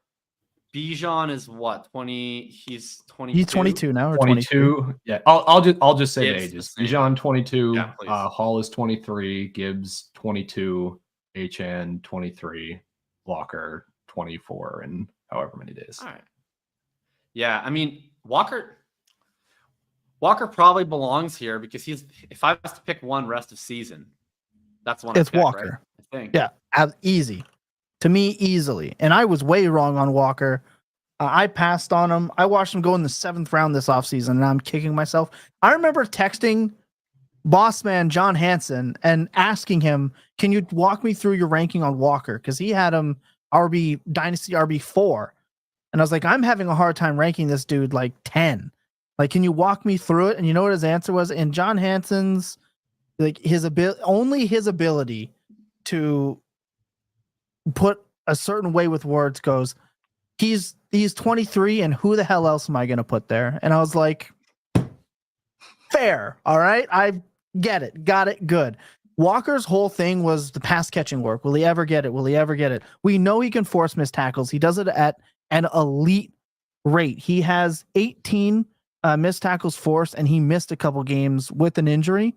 And in this offense, this dude is now getting the target share 15.4% last week, 20% in week 5, 8.9 in week 4, and 12% in week 1. He has a 13.9% team target share on the season. This is wet dream. I believe 8 receptions just last week. And I don't think that role is going anywhere. So They clearly like him. They talked about workhorse Ken Walker. He's literally got the role we want Bijan to have, that Breece has shown he can have, that everyone wants Jahmyr to have, and Achane. He's getting the groundwork and the air work, all of the inside the 5 work. I mean, he's just turning 24. There's a good chance we get multiple elite seasons out of him, and he's good. I mean, I like Ken Walker. I think he truly belongs here. I can hear a call for the A tier simply because he's 24, but I'm not leaning that heavily into the ages. If you're telling me he's not turning 25 till this point next season, I don't think the ageism needs to come into effect here. He's elite. I don't see him not being elite here in the next 2 years. Yeah, I'm inclined to agree. I mean, the issue was always the pass catching, and then the issue too was like semi the rushing consistency, not really because I care, but because coaches sometimes care about that kind of stuff. But like, this doesn't seem like this staff cares. Lucas, And zoom in on the board. I've always been a little bit. Go ahead. Oh, right. He was saying zoom in. I was like, I'm pretty close. He thought I was controlling the screen share. Yeah, like I've never been that in on him in Dynasty because of the pass catching stuff. But then like the team, came out and they kept saying we want to use him here, and I was like, all right, it's a new staff, and it kind of reminds me of the Nico Collins bet last year, where it was like, if the price was different, I probably would have been priced out. But the price in best ball all year was like a 6th round pick, and I was like, well, he's probably worth that if he's just getting like 70% of the rushing and boom bust and never gets any pass catching. And maybe the coaching staff isn't lying to us. So sure, I'll draft 20% Walker in best ball. Sounds fine to me. And then turns out, the bet like is hit in the biggest way you could possibly imagine. So I think he belongs here. I do. I think, Breece, Bijan clearly. I do think if you're going to extend this out to include all these guys, that Gibbs belongs from the standpoint of, like, I know he only gets half the work, but you always have to look at running back production. People like obsess, I think, way too much about the share of running back production and don't look at just the actual raw high value touches. And the Lions produce more high value touches for their running backs than any other team by an absolute mile. They run this offense for the running back position. They run the ball constantly. They throw to Gibbs with intent. I think that he has to be in this, and he's also just a truly terrific player in an elite running back situation with the offensive line and the scheme. Achane is the tricky one because it's just this constant thing with Achane where every time that things are going well, you're like, oh my God, he's like got to be the Dynasty RB1 overall with a bullet. Like, he's so talented and he gets all this pass work and it's incredible. And then there's always something that happens that makes you afraid. In this case, it's been the Tua injury. It's often his own injuries. I think he does belong here because the upside's so high, and we've extended this out to involve none of these running backs are like the Christian McCaffrey level workhorse, right? All these. I think that workhorse level is dead. I've talked about that for a while. So I think all 5 here, and I've seen people bring up Ashton Jeanty. Ashton Jeanty, if you're playing Devy, is number 1. Tier of his own, I think, in most Devy leagues right now. I want to talk about him at some point, and my belief on him and how it's projected, but I think it's an overall conversation we need to have about running backs that I want to have at some point, because I'm starting to have for how often I get mocked for it, maybe outside of the box view of Dynasty running backs, but we will talk about it. Toronto wants to know, is JT too old for the S tier? I would say yes, and I have other concerns. We'll talk about that. There was another comment. Joanna wants to know, does age really matter for ranking Dynasty RBs? They seem like they should be valued year to year, in my opinion. I think it does as a great separator, right? Taking clock on running backs, it exists. I mean, Ryan has done extensive work on this. If you play by the age curve, more often than not, you're going to come out ahead. Is one of the things I took from it, and I've been playing by that. So I think it does.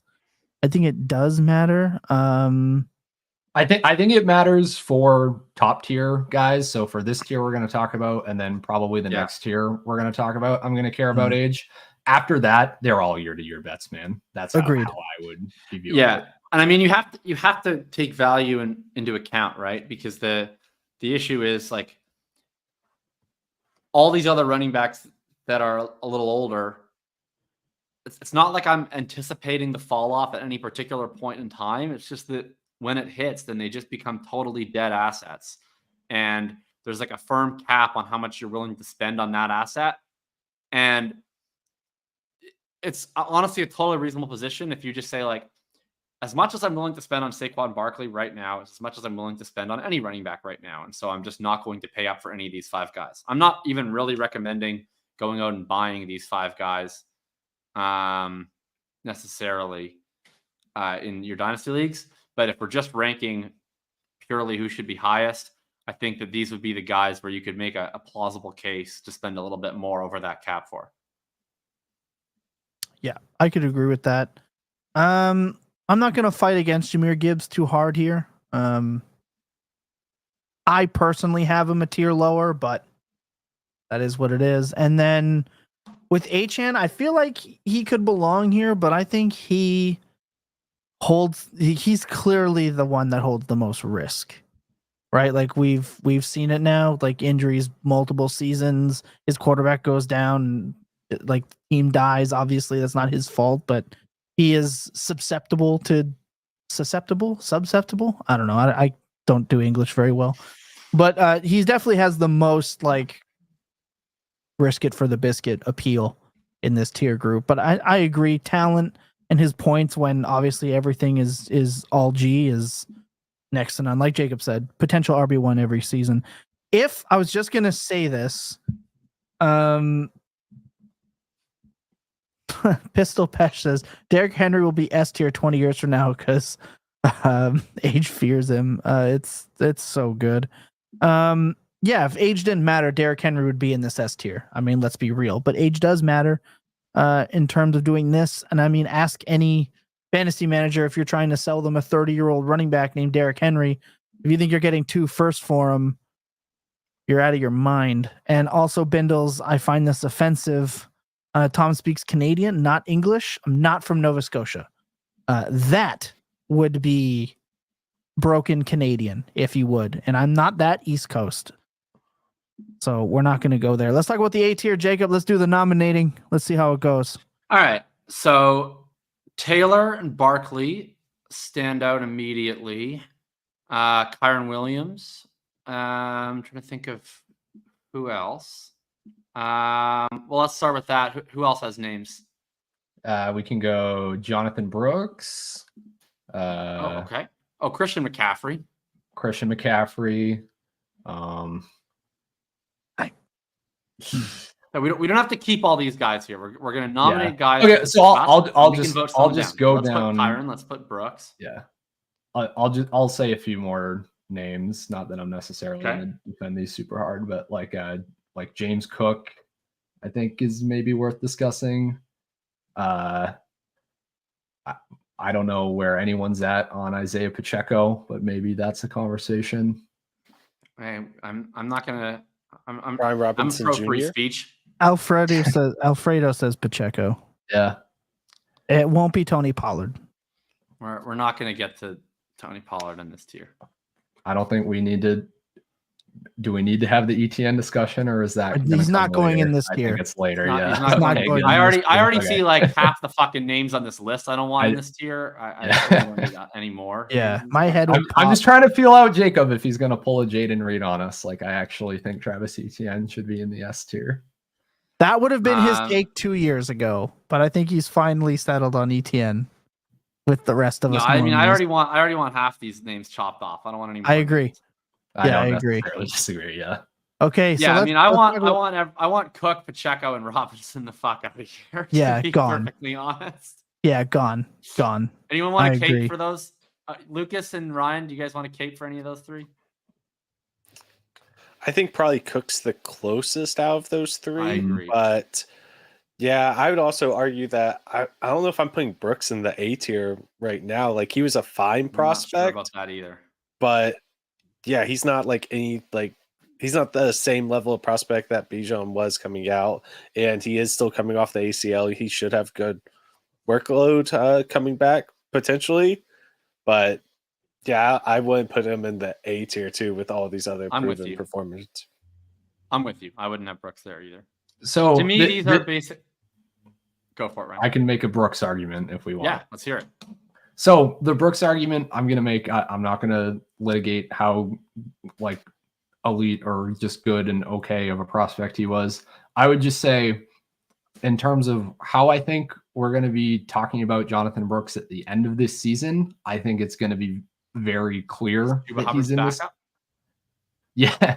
So I think you think he's ever going to be the starting running back for the Panthers this year? Yes, I do. And there's a couple reasons for that. I think we get very, especially in season, I think we get very in the moment with how a running back is playing, how many fantasy points he scored the last few weeks or what have you, right? Chuba Hubbard right now, to me, is playing fine. He's doing what he should be. Give him a little more credit than fine. Yeah, he's playing good. Sure, awesome. He's playing well. He's doing what he should be in this offense. One of the 10 best running backs in the NFL, I think. Okay, I wouldn't go that far. He's like top 5 in the league in yards per carry and all that, yards before contact. All that stuff's great. We know the Dave Canales kind of RB1 bell cow role. It is awesome. It made Rashad Fourth White in the league in RYOE over attempt. 50. Yep. He's first in the league in percentage of rushes over expectation. Okay, so I will say this, and not that we need to litigate like how good of a job RYOE or any of those stats do at pricing out expectation or anything. I will say in the stats I like to look at that I think do a decent job of what's he creating on his own, like the missed tackles force, the yards after contact. That stuff's kind of ugly right now. I will be honest. He like bottom 6 in both of those, I believe. So I don't think Chuba Hubbard.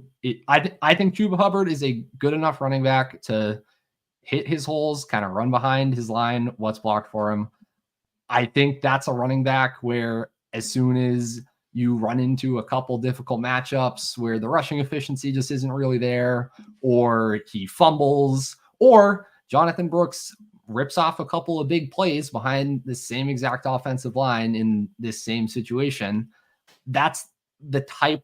I think Chuba Hubbard's the type of running back that can just be overtaken in that way, right? I understand like the vibes are great on him right now. And not just our perceptions, but like the fan base's perceptions, the coaching staff's perceptions can shift on a dime, right? Like we're talking about all of a sudden after this week, Chase Brown is like the bell cow in Cincinnati now or whatever, right? There's several other examples where our perceptions of these backfields shift a lot from week to week in the NFL. I think to get so caught up right now in Chuba Hubbard is like the bell cow and he's just going to keep playing like this all season and not like nothing's going to happen or Brooks isn't going to give any reason for that to change. I just don't believe that. So I would have Brooks maybe this year. At some point. I mean, I think Brooks is the starter next year, to be clear. But like they've said Brooks is realistic return date right now is week 9. I think you would agree that at least to start out, the most likely scenario is that he plays the Sanders role behind Hubbard for a few weeks, right? Is that reasonable? Yeah, no, agreed. And then so I think like at best, he looks great. Hubbard slows down a little bit. And so then you get Brooks kind of maybe getting it to an even timeshare by like week 11, 12 at best. And then he's like the clear starter at best, like what, 14, 15? Like there's just not a lot of runway. Like that's my issue with it. Is like, so then the issue is like, what then does it look like next year? And I guess the other issue too is it's like, how much you believe in the prospect, I think is ultimately what it comes down to. Because how much he helps you this year is kind of a little bit of material. If you think he's going to hit in a big way next year, and if you think that Chuba Hubbard is not that great, and I agree. Like I think he's playing better than he is right now. I think I'm like a bit of a Chuba truther. I think he was underappreciated coming into like last year, especially where I was like, why do they need to go and sign a worse running back than him with Miles Sanders? And if I was running the Carolina Panthers this year, I would not have spent my round 2 pick on a running back. I would have just let Chuba Hubbard be perfectly capable for my sad, shitty team. But they did spend that. I assume Chuba probably gets a shot to start somewhere else next year, or at least be a 1A. And then Brooks hopefully gets to take over next year. I just am I so optimistic on him as a prospect that I'm willing to take him and put him in the same tier as guys who I think are going to score a fuck ton of points now, in exchange for future gains. And that's where I'm 50-50 on. I mean, I'll say this on him as a prospect, and people will rightfully yell at me about watch the film, bro. But his numbers, his final season of college was pretty much just all of the Bijan Robinson numbers, right? Like, except with a bit more receiving, right? So I'm not saying that he's Bijan Robinson or he's on that level as a prospect. And obviously we don't, from a statistical process standpoint, we don't love the 1 year wonder running backs, but I think you can tell yourself a story enough there where would it be that shocking if Jonathan Brooks is in the NFL, looks on the level of like a Breece Hall, of a Kenneth Walker, of how we're talking about him right now? I don't think he runs physically enough, but I also think that I think he's like a much better Chuba Hubbard, which is probably pretty good because actual Chuba Hubbard looks great right now in the context of this offense. Like I think he's going to fit what they do well. This run blocking unit is legit. They spent up on interior offensive line play this offseason and had a lot of success. My comps for Brooks coming out was like Tony Pollard median and Aaron Jones apex and Chuba Hubbard like bottom, basically, where I think where he excels is in his vision. I think he's going to be a guy who's going to rack up yards before contact.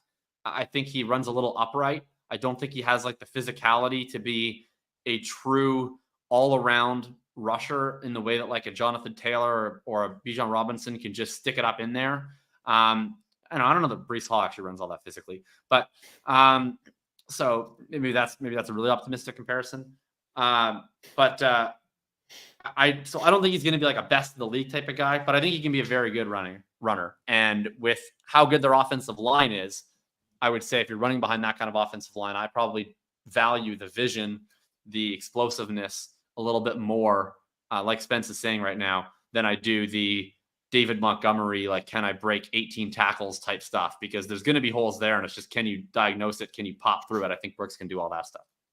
Yeah, so just to move off of Jonathan Brooks here, with Tom currently indisposed, I'll just say that. Mine's convinced. I think we vote on it. Who has Brooks in B tier?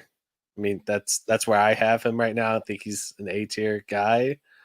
I know where Ryan, you have him. I know you have him in A tier. Jacob. Well, it sounds like Ryan now. Jacob, he converted me. He converted me. So you can try to convert him back if you'd like. Go. I realized halfway through that like if Chuba's like basically just a mid RB1 right now, and I realized like quibbling about whether Chuba's the RB1 or the RB2 in week 15 is kind of losing the forest for the trees, because if Chuba's going to look this good in this situation before they even have a good quarterback, then I probably want a piece of the guy who's going to have that situation in 2025. So I'll put Brooks in this tier with Ryan. All right, fair enough.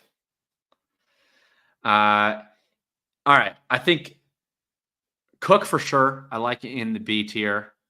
I'm fine with Pacheco there, I guess.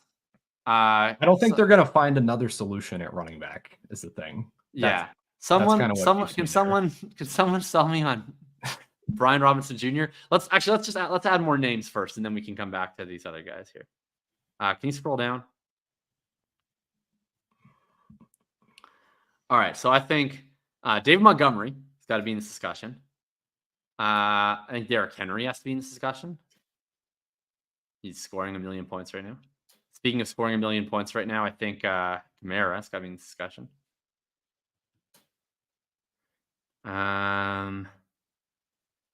Pollard, probably. If we're putting James Conner in there, then I think Pollard's got to be at least in this consideration. Anyone want to make a case for like a Bigsby or a Braelon or a Irving or someone like that into this mix? I don't know that I want to do that, but throwing it out there. Nope. Anyone want to make the Josh Jacobs case? Nope. Definitely not going to get that from me. Okay. I The chat saying Rhamondre. I'm not gonna get behind that, but anyone else wanna get behind that? I already want to knock some people down, so that's why I'm. Yeah, I know what you think about Trey Benson too. I don't I don't necessarily disagree with you, but I don't. Maybe that's like a discussion the average player might have right now. I don't know where the temperature's at on Trey Benson. Actually, I could be wrong. He looked the best he's looked all week this year. Yeah, I still don't think he's all year this week. But yeah. No, I think that this is pretty good, especially because we're already talking about potentially like moving some folks down. Yeah. All right. I think we're good for now. Let's do I would move personally. My version of this tier would be just Cook, Pacheco, Henry, Kamara. Stop, I think. Maybe even just Henry. But what do you guys think about these kind of other guys? I'll say Brian Robinson. I think he's fine as like a real life NFL player. I think it's gonna be fun to play him in DFS in any game that Austin Eckler misses. Like I'm down for all that stuff. Love the best ball. Yeah, love the best ball bags. Yeah, I just don't see the. I don't see this like the ceiling with him in terms of like when is Brian Robinson going to come into a season like projecting as even a top 16 running back. That just feels not likely to me for his career. So I think you either have to be doing that or it's very likely you're going to do that in the future to be in this tier. So I'd take him out of there. That's my fear is like, I would probably pay on certain teams. I would pay a early 2 just for the rest of this season from Henry and Kamara. Like, I don't think Brian Robinson is capable of ever having a single season I would pay a 2 for. So like if you're paying a 2 for Brian Robinson, I feel like it's more like you're probably going to get like 4 seasons you'd pay a 3 for. Yeah. That's kind of how I feel about Brian Robinson. But like, I don't know if I care about that. Like, I just don't. I think Brian Robinson's going to have a lot of seasons scoring like 13 points per game, which I love him for best ball. Also, for people in the chat, this is a dynasty tier list of running backs, to be clear. Dynasty tiers of running backs. This is not rest of season tiers. Dynasty. The show's called Dynasty Points, real life guys. Tiers. Just so you know. People are asking. That would be my case for moving Robinson down. I just don't I need to have serious FOMO on. I would rather have a shorter window. I think the rest of this Derrick Henry season is going to be more valuable than Brian Robinson's entire career in value of replacement. Yep. My estimation. We're fully aligned. Are you going to make the case here, Lucas? Or yeah, I was just adding Tom back on. That is a really interesting take about Derrick Henry's like value over replacement for the rest of the season compared to like what Brian Robinson could be giving you. I just know that like last year we saw an elite stretch where he was a top 5 running back and he has performed at that level. We have seen really good games already this season. Yes, he's a little bit banged up right now. And yeah, Austin Eckler's taking a little bit of that workload. Plus now we have to worry about Jayden Daniels sniping some touchdowns from him.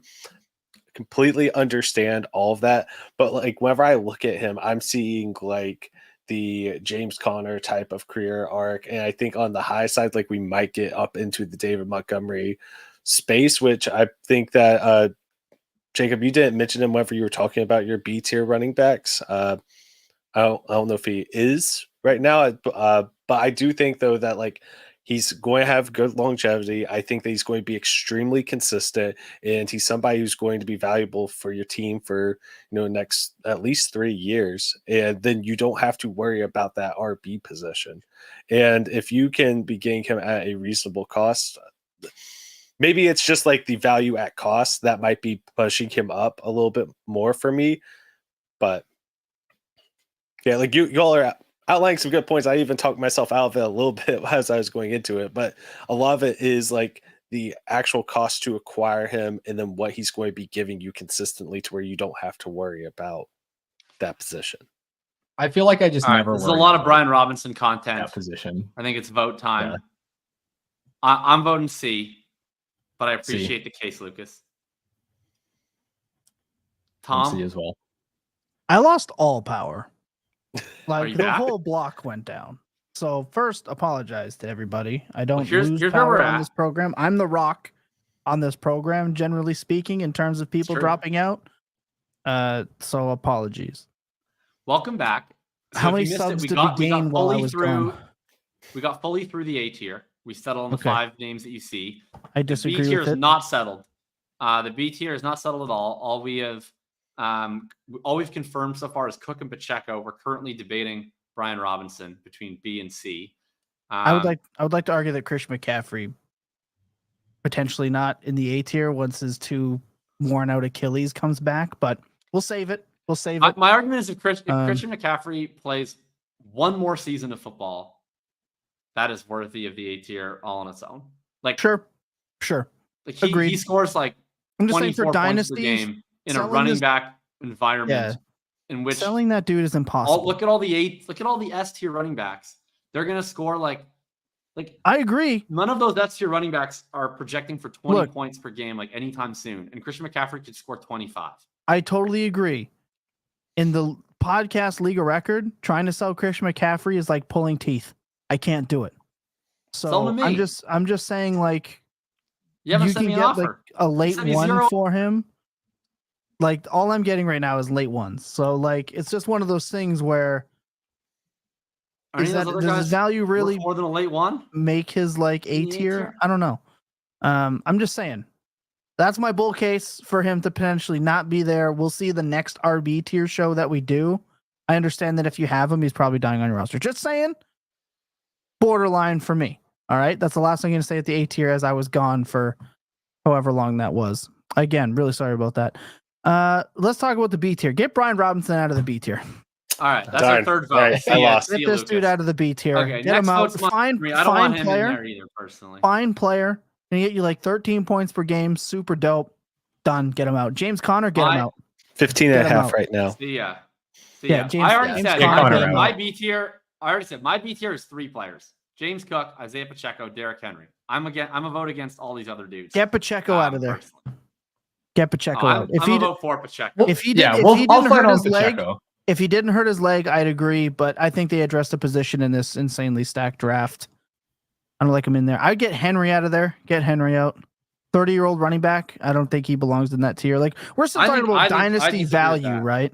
We're talking about dynasty value, like in a whole. We're not just talking about No, hashtag is talking player about good. How I value them, and how you value them, and how Ryan values them, and how Lucas values them. Yeah, we don't so have if to care I'm- about how other people value It's one of those things where if I'm buying Derrick Henry, I want him to be the tier below. But if I'm selling Derrick Henry, he's in the B. So it's like But how do you value him? You're in a startup right now. You get him that includes this season. Like how do you personally value? I'm not Derrick? touching him before like the 9th round. He's still 30. I can't do it. Yeah, I mean, I'm not touching it. So These 9th fucking guys, round. but we have to rank them. I know, but you're asking how I value him in terms of a startup. Right. Look, All right, fair 9th enough. value. Yeah, but I'm not. I don't value. I don't know if I value. that's any fair. of I'm these not going to fight too hard. But I just like also I don't think Tony Pollard belongs here either. No, So- we haven't even gotten to him yet. We're just Oh, throwing okay. names. Okay. I think I Pollard don't and think Etienne's Etienne here are either. easy exclusions for me. Yeah, I I'm don't know not- if An anyone output- wants to back on fight for either of either those. of them. Etienne should go down. I don't want Monty in here either. Monty. See, I gets, like Monty zero over Cook. targets. I See, think all the same things about Monty as we just kind of said about Brian It's Robinson. the same role as Brian Robinson. He's just older. Yeah. It's like he gets carries, and that's great, and he gets touchdowns. That's great. He never gets any targets. He's been running hot on touchdowns right now, but he's not going to have 20 touchdowns this year. Yeah. And it's like if he doesn't score, he gets 8 points, and then if he scores, he gets 14 points, and if he scores twice, he gets 20 points. That's every week, and it'll probably work out to average 14 points per game, and that's good. But he's 27. To me, this B tier is either guys who I think are going to average like 15 points per game for multiple seasons, which to me is Cook and Pacheco, or it's they're averaging 20 points per game right now, and that's Henry. And I just don't really buy the Kamara shit because I think he's so bad. But it's fine. He's doing it. So that's Does why, it matter? that's Yeah. why He's Yeah, going to you know, continue to he's do it, doing though, it, is so the it's whatever. problem. Yeah. He might actually Henry hit is like 1,000 yards actually just rushing fucking now, we'll unreal. see. So if I'm buying one of the two old running backs, to me it's Henry, but I get putting them beside each other. They're both highly priced at this point, so I kind of value them the same. I kind of agree. I could move Totally Montgomery down, but I would have a hard time moving Montgomery down and keeping Pacheco because I would trade Pacheco for Montgomery straight up. See, I You know what I mean? the real So- thing. Yeah, disagree. Okay, that's fair. You're allowed to. This is the show. How many is, times? And How many and times James have we Cook, said? before literally last night, I would have argued so hard for James Cook to go in A tier. Yeah, I agree. But last night like moved me. Hey, hey, let me tell you, on this podcast, I was the highest on Ray Davis. When I tell you the victory lap around this house was borderline pants off, I'm not lying. Now, do I think my insanely for lulz statement that he's better than James Cook? No, but he's a He's legitimate better at threat some to things James than Cook. James Cook. Yeah, They should be East Coast Monty Gibbs. That should be the Bills' backfield. Spencer wants you to make a pick before David and Akash go to bed, so you should get in there and do David that. and Akash stole my 2 picks, so I'm gonna hold the entire draft ransom Fair. because I wanted one of Warren or Spears. They And took now them you need both. to trade down. Those two picked beside me. They decided to fucking pick beside me in a derby, and they sniped me every single long turn, and I'm sick and tired of it. So everybody else in this draft can suffer as a result. I made one of my 2 turn picks. I'm not going to make the other one, and everyone else can be mad about it because they ruined my night. Hey, chat. Can I just get how more structured and fluent was this show while I was gone?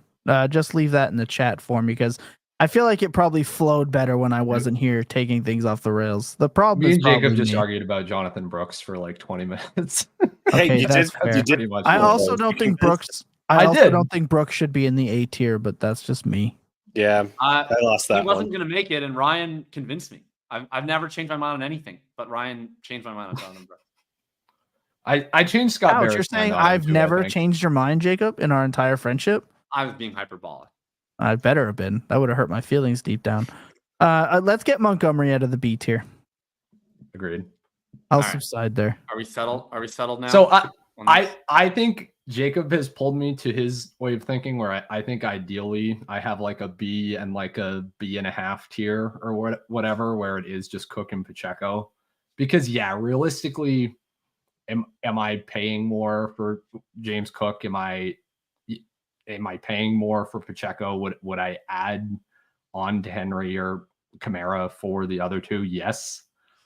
We're doing but an exercise. That's fine. Yeah, but it's fine. That's how I feel about it. If I go to my actual rankings, it's different than wide receivers where there's just way more wide receivers. If I go to my actual rankings, these 4 tiers are 6 or 7 tiers. But Yeah, same. we're doing an exercise. So And it's for the people. We're here to have fun. Yeah. This is what we're doing. all right, I'm not even we can discuss whether Now- any of these people got to leave the C tier, but let's at least add some more names. I'll Rhamondre, fire off a bunch. Rhamondre should be in Rhamondre? C. Joe Mixon. Mixon's the one I haven't even thought of. Yeah, I mean, I don't see how you can put Mixon in a tier below Connor and Pollard. Those 3 no, are Connor. Trust me, we're gonna same. get to Connor in a minute. I think Okay. I think the wheels are.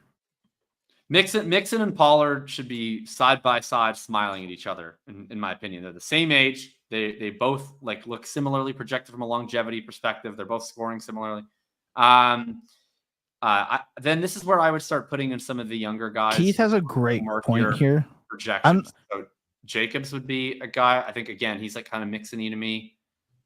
I but might also maybe here's I'm where the I Mixon bull, but the Mixon workload's been kind of incredible in the been two awesome. healthy games we've seen from very clearly a step above a Pollard or above a Jacobs. This is an offense that. Sorry, go ahead. Get Aaron Jones out of there. Go for it for Mixon. Get Aaron Jones out of there. Names. His This is an hamstrings are offense so dead. where we've been complaining about why does Slovic run it so much on first down? They don't even rank that highly in any of the run rate stuff. It just feels like it. I think they love feeding Joe Mixon. That's kind of the vibe I get. Yeah. And it's what all the stats say. He like 20 expected fantasy points per game in his It looks two unreal, full games. games. Yeah, Like it's good for like this is an offense where he can fall into the end zone twice per game. Like, yeah, I think I wouldn't put him up in the B tier or anything, but I think he's very clearly above like He's the number Josh one. Jacobs and Tony Pollard projectable points. I agree. I would take Joe Mixon is the number one in the C tier, in my opinion. He's number one in the C tier. And I think Josh Jacobs deserves a higher, like a little bit. I think Josh Jacobs deserves to be number 2 in this tier. Like, obviously, we can't move them around and we stuff. We don't have the time to be ranking within. I know. tiers. I'm just saying. Someone asked in the chat, what about Josh Jacobs? So I'm addressing this here. It's not for no reason. Slitty wants to know Josh Jacobs, question mark. He's the highest in this tier for me. I want James Cook down a tier. I want him down a tier. I certainly do not. No. James Cook or James Conner? Connor. You said Cook. Oh, you said Cook. Oh, sorry. I'm fine with Connor down a fine, tier. yeah. Look, I'm trying to get caught up to speed beside here. each other in their rankings. They're the same idea where they're even older than the other old guys. They're both currently injured. I think we got to have a discussion about some of these young guys. So, and I'm talking about Bucky, Tank, Braelon, and Tracy. And Chase Brown. Those Chase 5 Brown. names. Can I hold on? Are we just done? discussion. Are we just done? Oh, never mind. I see what you're doing. And then the other name that I think I think I would put in the James Conner, Aaron Jones tier, but I think is worth discussing would be J.K. Dobbins. Look, I'll tell you, I think I'd rather have the upside of J.K. Dobbins over Brian Robinson. I would move Brian Robinson down a tier. Now I'm gonna go. Okay, no. I'm gonna middle the Brian Robinson. No. Somebody who's going to average like 15 fantasy points a game for the next 2.5 seasons. Do we know that? That's what he's averaging right now. He was averaging more over his healthy stretch last season.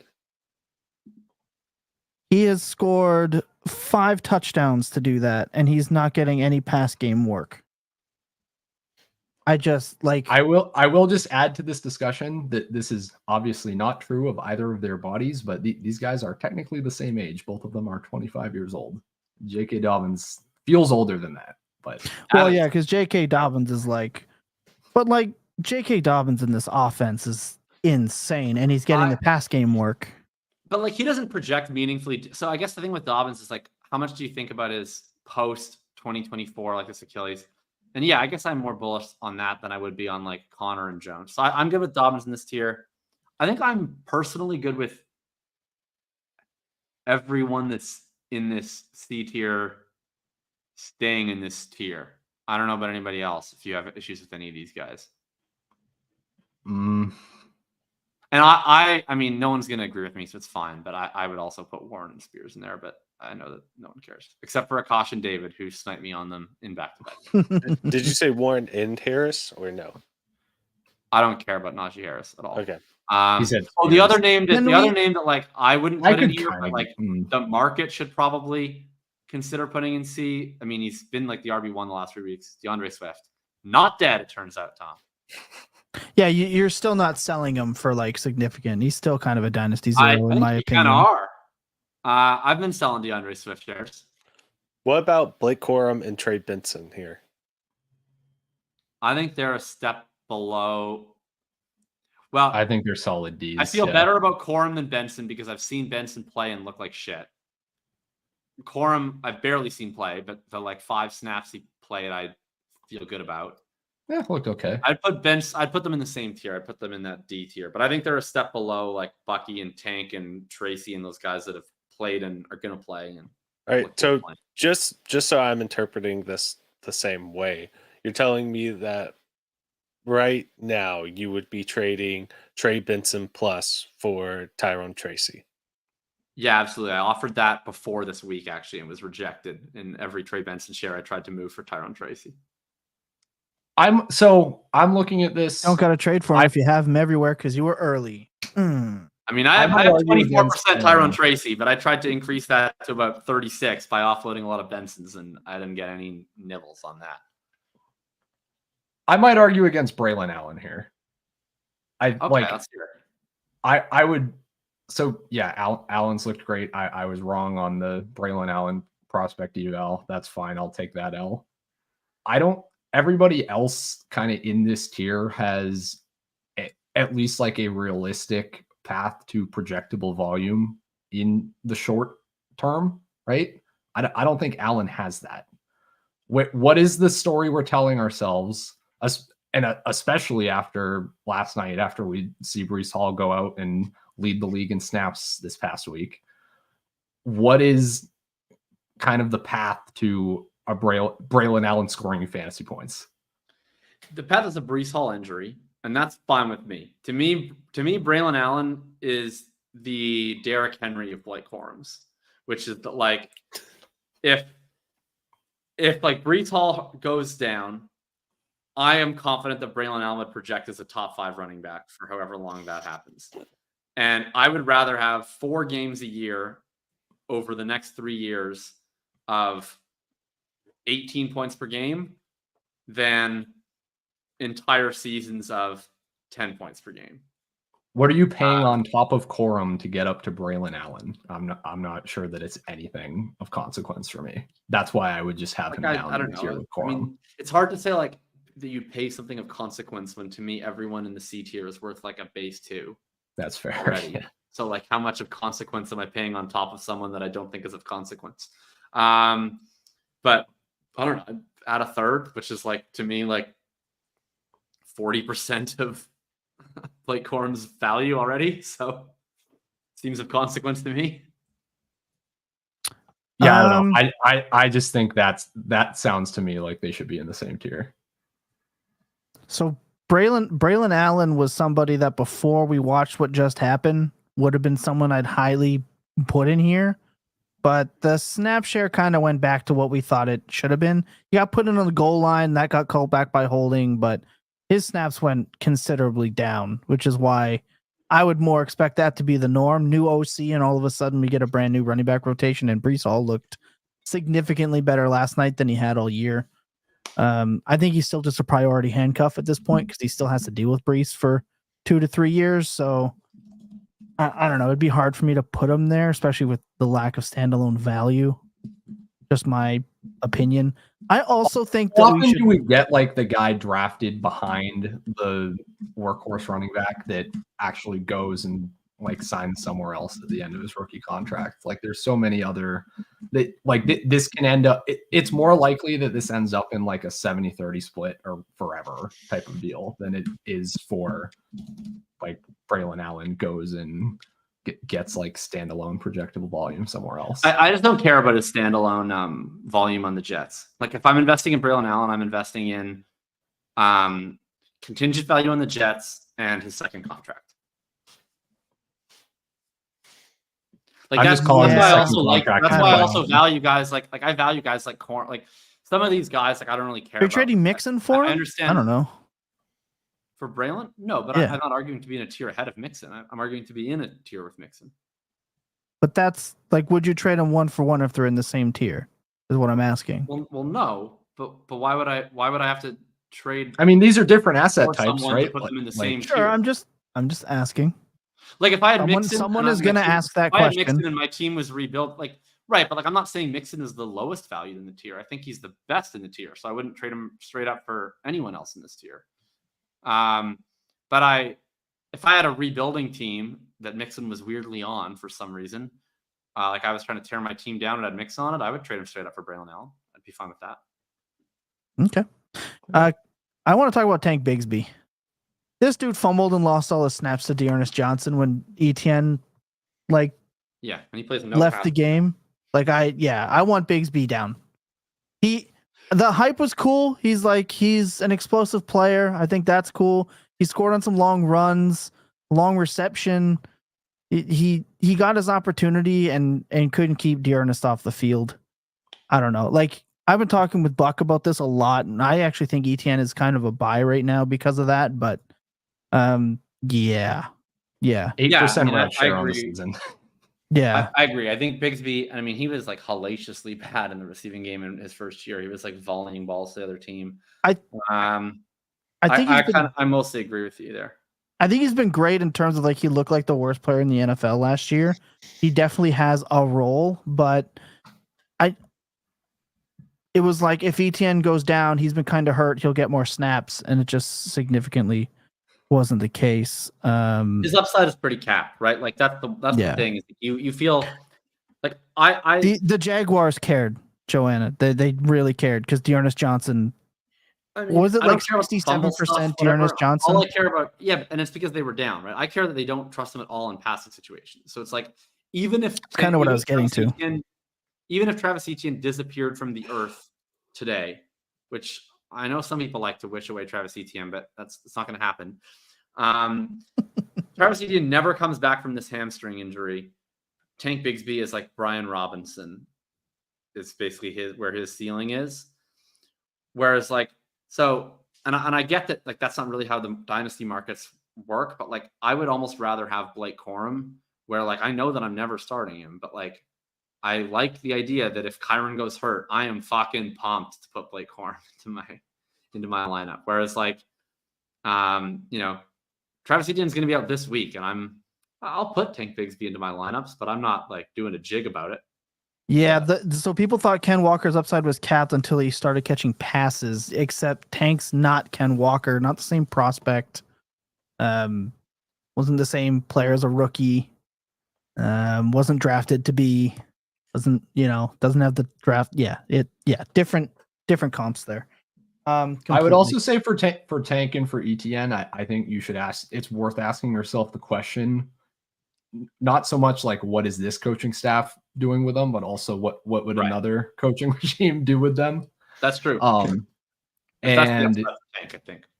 Yeah. So that is why I would kind of begrudgingly still have Etienne in this tier, like you guys have talked about, and would agree with Bigsby being down because I think you could get a coaching staff that's like, okay, kind of in like the McVay school of thought or whatever, where it's like Etienne can be on the field and kind of do everything above a replacement level, right? Well, whereas Bigsby has like one skill that you're looking for a coaching staff to maximize, and that's not going to happen with every coaching staff. So I think Etienne just has more outs.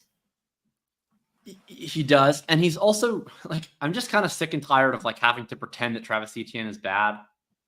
He's just not. He hasn't ever been bad.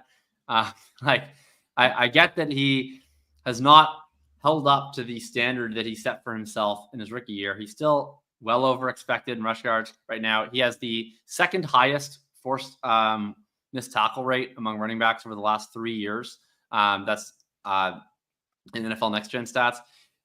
Like, it's just, he is a good running back. It's not a Rachaad White situation. It's not like a Dusty Old Zeke situation. He also, people don't realize, he's guaranteed $10.4 million next year. So a lot of the, they'll just trade him.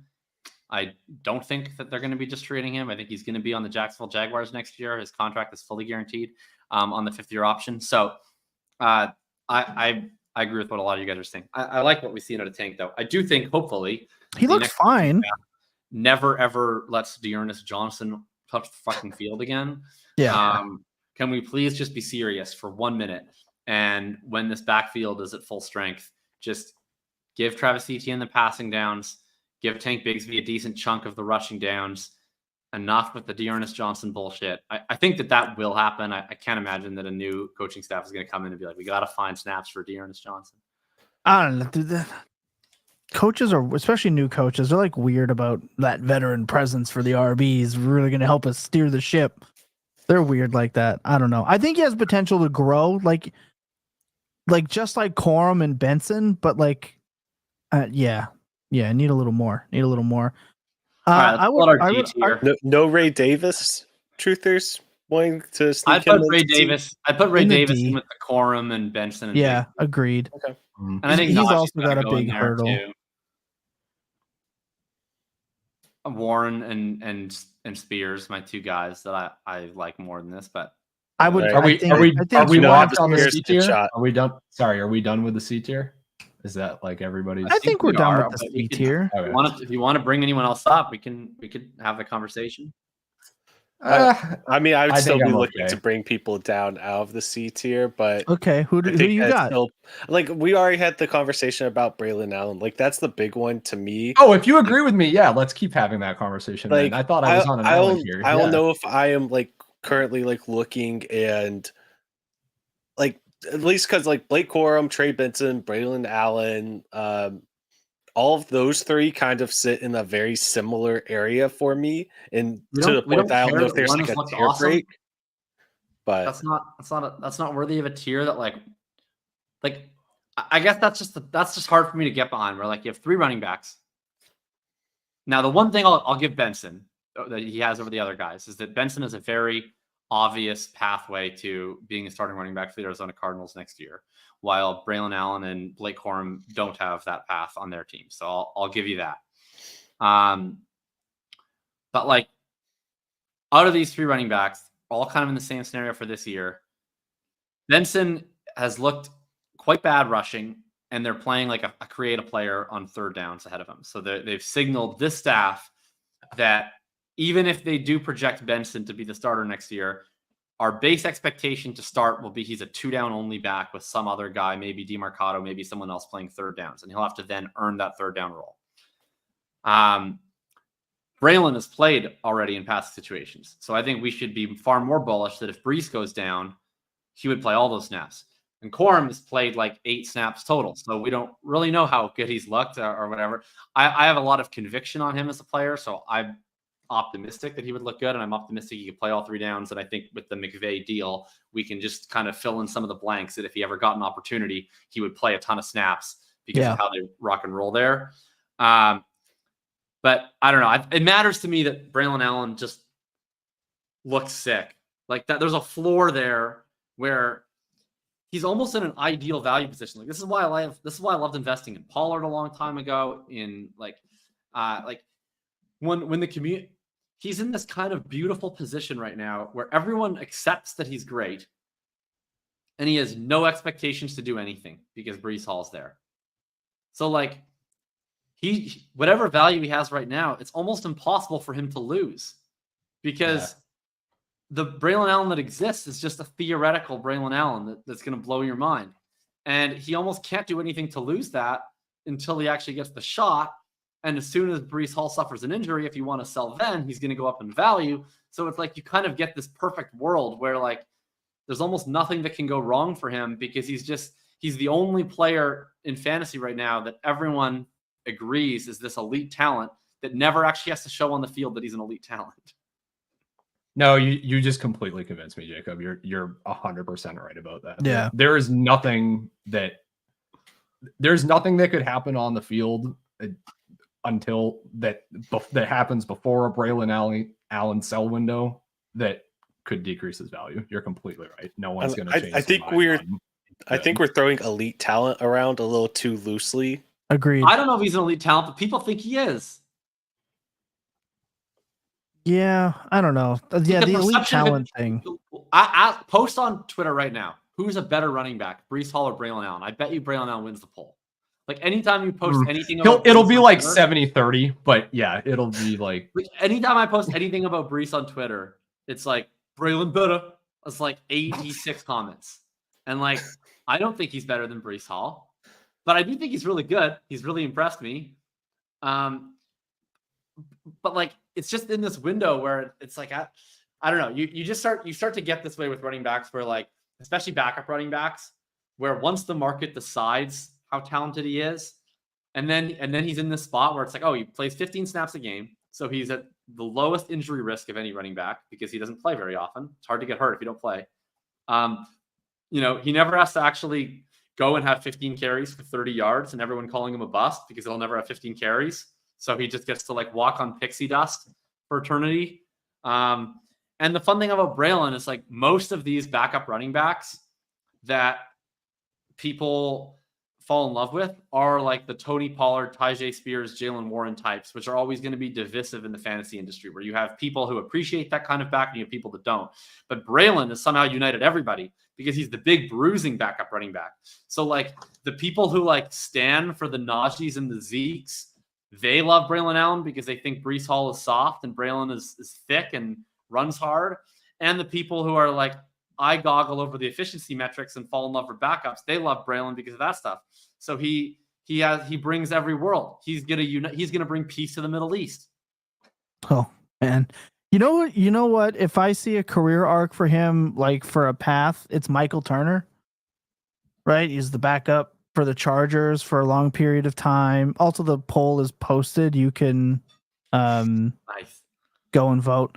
I just did the exact same thing from my account. Did you just do that from? Okay, well, Ryan's is going to get more. We're on the same wavelength. That's funny. That's hilarious. Just posted it too.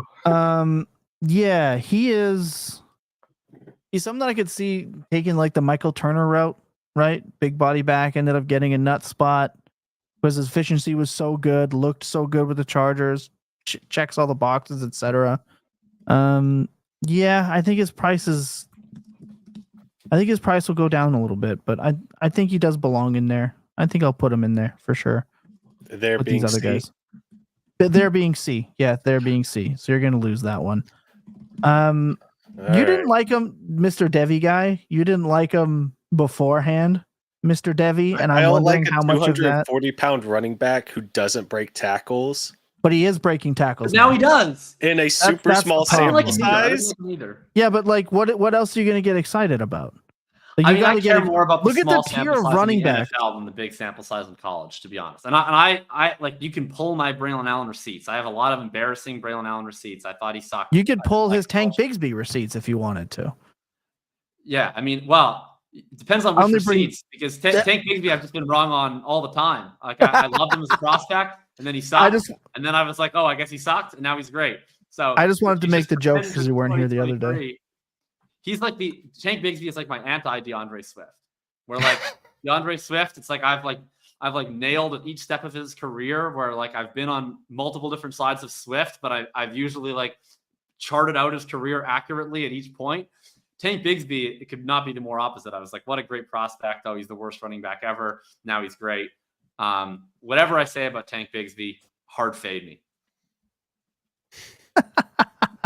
Okay, so people, my Twitter followers are really mad that I posted this poll. I think they think I'm suggesting something that I'm not. That's hilarious. Poll. So I'm gonna have to clarify my position after this is done, probably. But I won't you're not letting your Twitter crowd with pitchforks rule your world, will you? It's 81% Breece Hall, by the way.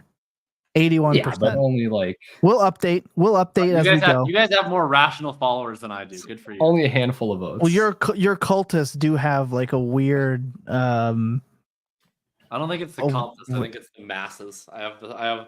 It's the cultists. Yeah, I agree. Right, Boba said Braelon Allen is what people wanted AJ Dillon to be.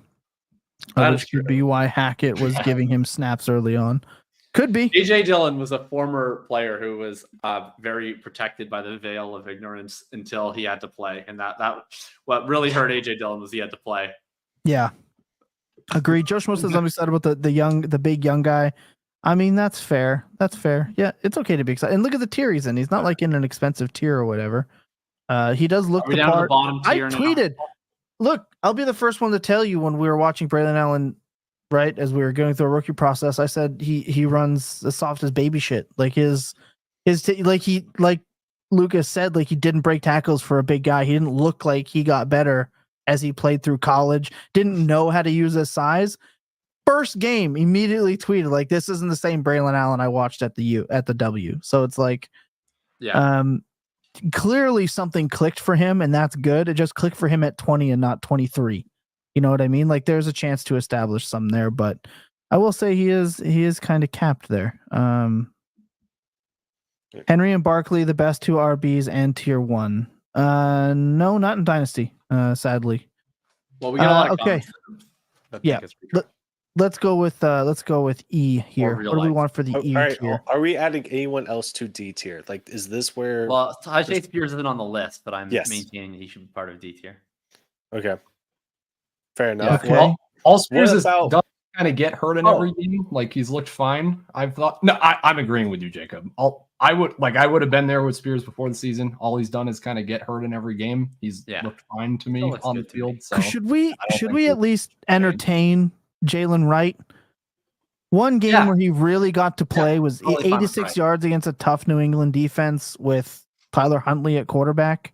Got the opportunity, played what kind of did exactly what we hoped he would. Maybe. Yeah, like I agree. I'm okay putting him in the E tier, No, but I just didn't even. I just kind of forgot about him. But I agree. He should go. He should go in this tier. The other name that I'll propose, and maybe no one will agree, Nick Chubb. yeah.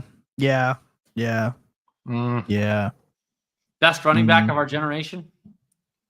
Well, I mean, Derrick Henry's gonna beg to differ, think- maybe. No, I think Nick Chubb is better than Derrick. Are you telling me? Are you trying to say without saying that he's the best pure runner in the NFL? Like He everyone is on the Twitter best pure does runner every in the single time he NFL. plays. He is the best pure runner in the NFL. Yeah. That's true. Also, I just want to point out that someone's called Derrick Henry slow, and that's not true, as he ran like 0.1 seconds slower than the man that set the record for the 40 time, Xavier Worthy, I mean, this year. So he's here's not the thing. slow. Here's the thing with Chubb, and this would be my case for putting him in here. Again, I would have more tiers. Like I would have him a tier below Connor, but I'd have him in a tier with some of these guys. It's just that if you look at the two within a month from now, Nick, there's a decent possibility that within a month from now, Nick Chubb is gonna be worth like nothing. Yeah. But he also is like literally one game away from just like being up there next to Henry and Kamara, right? Like if he just comes out in the first month and it's like, oh, medical miracles happen. Like Nick Chubb just had 21 carries for 168 yards and 2 touchdowns. Like once people see it, they're going to be like, oh, Nick Chubb's back. And then he's going to be up there with the other elite running backs. And like, I don't think that's particularly likely, but I feel like you can kind of buy right now at wagering if that's like a 20 to 30% outcome. So that's why I still put him down in that bottom tier. There's a lot of spike potential to his value right now. I agree. I've been buying all at like season.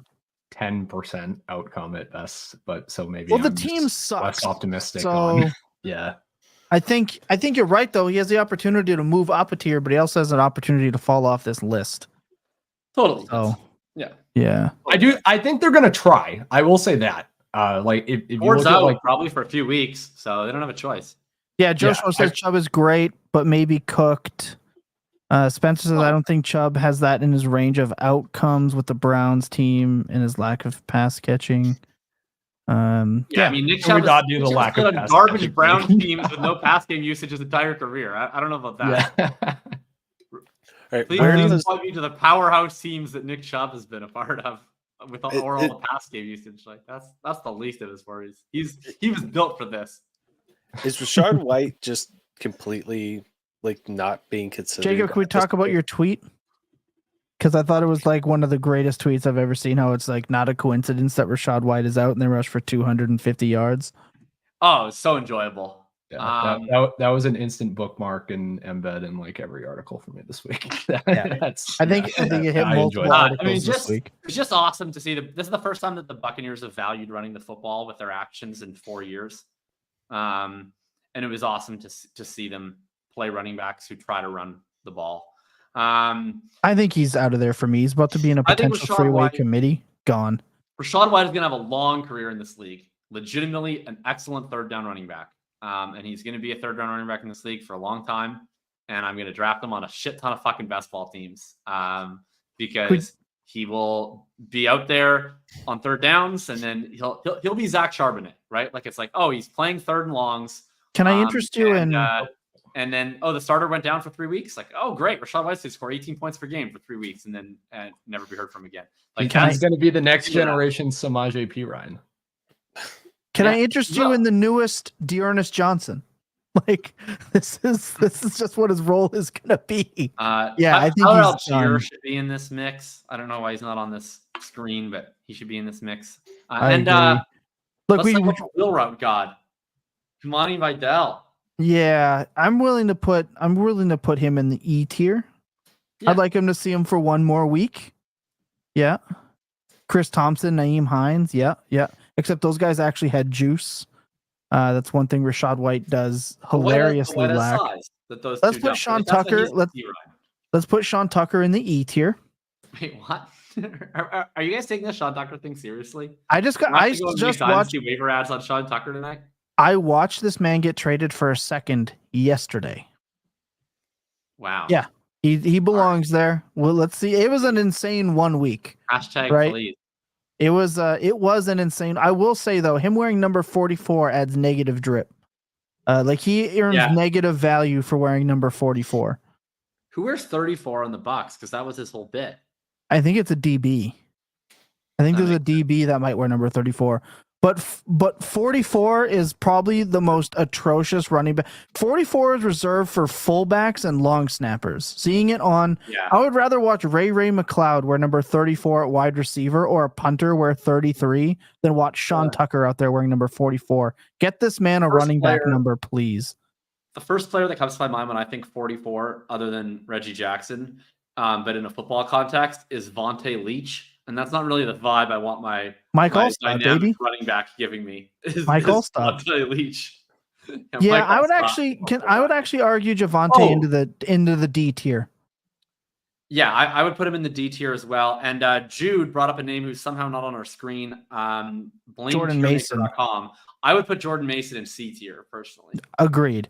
He's not on the screen, but he belongs. We'll mark him down as honorable. We have discussed well over 45 running backs tonight.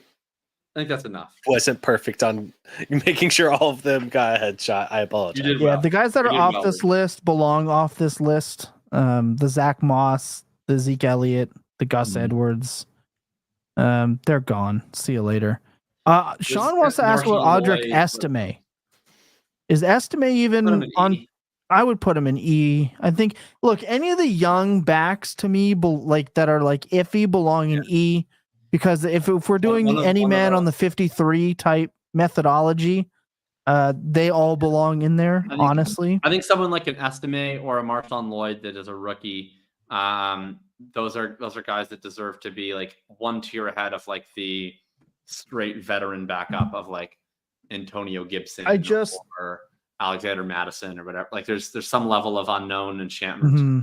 So I just want to point out, I've ever said about Marshawn Lloyd on this podcast. It's been said like a couple of times. Yeah, I'd put Lloyd in the E. There we go. Yeah. There's been like a couple of times it's been like, Eckler is dust. No thanks.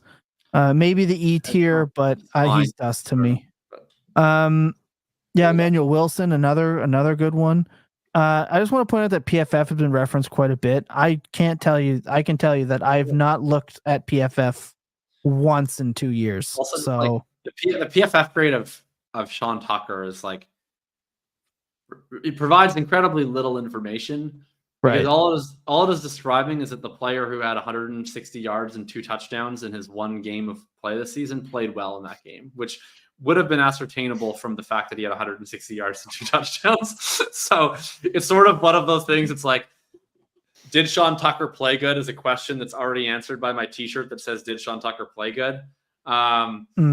Situation. Charbonnet, all these guys, we've kind of gotten down the rabbit hole of guys that Lucas didn't put on the sheet, but Charbonnet, all of these guys that go in the E tier of the kind of, if you're a backup that I'm 100% sure when the starter goes out, I can start E tier, not E, I guess. In production, then I'm in like Charbonnet, Algier. I put Charbonnet in D though. I put him in D. I think he's a high value backup. I don't think he's an E. When he played well. When he played, he was what, an RB1 when he played. So it's like, he could maybe be it. I think he's a little bit better than that, but he says Vidal should be in the C tier. I want to see it. I want to see it. I got to see it a little bit. C tier all has standalone value. What about the Cowboys RB1, Rico Dowdle? Yeah, look, we don't have everyone. We didn't want to do 50 running backs today. It's already 2 hours and 23 minutes in. We stopped at 36 wide receivers. I was using that as the guide. That should have been the guide. But just here's the thing, Lucas. What you don't understand is that our listeners are devoted lunatics, degenerates that want us to talk about RB65 and determine what separates him from running back 73. Yes, and we love them all for that. as we go into the next day here in Eastern Time Zone, we are talking about and debating with gusto whether or not it's going to be Tyrone Tracy Jr. season, which is more relevant, but It also is. It always is Kamari was. Vidal now in the same We tier didn't- as him. We didn't talk about Devin Singletary either, but he's kind of in that D tier for me as a player that's going to be around. But look, basically, if they're like Devin Singletary-esque, they're in the D tier. Yeah, we If didn't they're talk young about with Kareem Hunt. upside for the most, D tier. Like- Enough running backs discussed on this program. Toronto Dave says it's a multi-day podcast. It really My is. goodness. Amari We're getting Kevin Mercado, Harris PRC. questions in the chat at this point. Time for the Tyler Goodson conversation. We'll start ranking about RBs on the practice Anyone squad.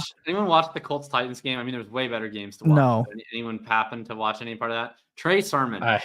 Enough. The worst. Enough. He's so bad. My Did you say it looks like God. he's running with a what on his back? On a I stole this from Davis Maddock, but it's Trey Sermon runs with a piano on his back. That's the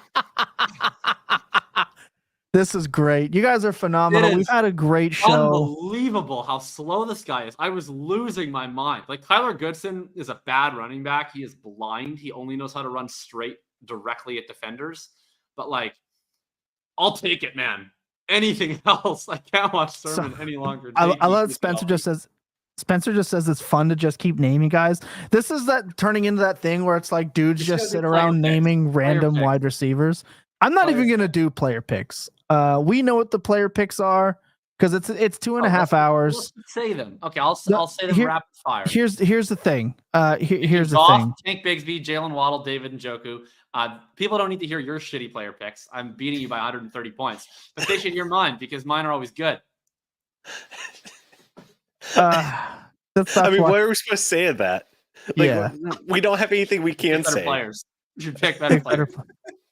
Jesus Christ. All right, let's. Hey, Ryan's doing good. He's in second place. He's only 119 points behind me. I hate this so much. Be right back.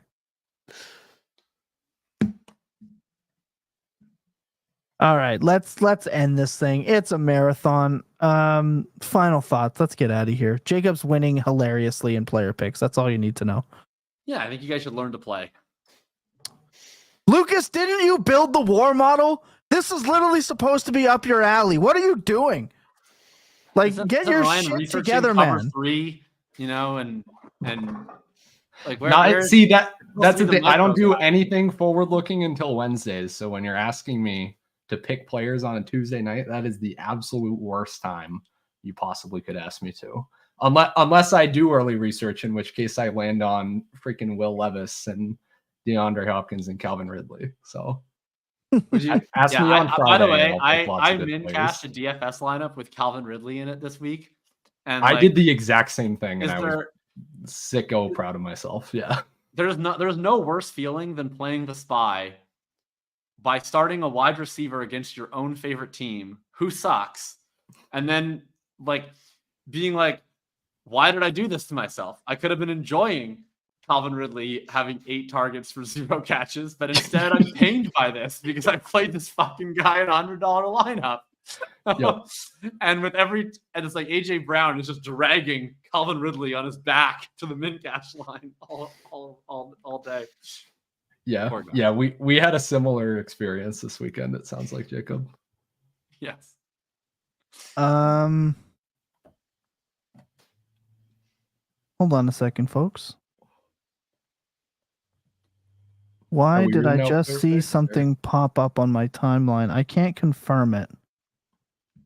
Has DeAndre Swift been arrested for murder at last? No. It was something about Christian Kirk and the Chiefs, but I can't confirm it.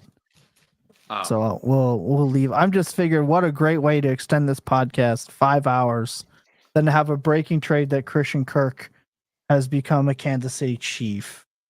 I'm not seeing anything outside of a lot of people who Yeah. think it would be a good idea. which Yeah, I know that's would be what I mean. exciting. I saw one account that's like that looked semi-official mention it, but yeah, everyone's just wanting it in the It's dream awesome. role. Just let me keep Travis Kelce in that role, please. Let's not take that away from me. I got it one. Yeah, Cam Akers to the Vikings is fine. To me, I my power cut out before I could talk about Aaron Jones. It wasn't meant to be, but his hamstrings are cooked. It's fine. That backfield's a mess. Yeah, that's gonna do it. That's a program. Final thoughts before we get out of here. Anyone have anything to add from this 2.5 hour long program? Next week is gonna be half an hour because we're doing tight ends. How about that? Half an hour. That's how we're gonna make up the difference. Yeah, the only thing I could say is make sure you're checking out the brand new Prize Picks pick finder only on fantasy points. And everybody loved the sheet that I was managing. The website is way cooler, even better. So make sure you are joining that and subscribing and getting in the Discord where we talk about it even more. So that is my entire weekend. Yeah, the Discord goes absolutely insane. Sean Jefferson says the tight end tiers would be tough. The tight end tiers are going to take I think he 5 means minutes. the S tier. I think It's It's actually really easy. Oh, It's That's just very Brock easy. Bowers. His name is Yeah. Brock Bowers. Okay, That's next that's tier. the easiest Right, thing. all right, we're on to tier 3. Yeah. Yeah, done, over. Yeah, guys, this And has then cheers been next week. It'll be a half-hour podcast.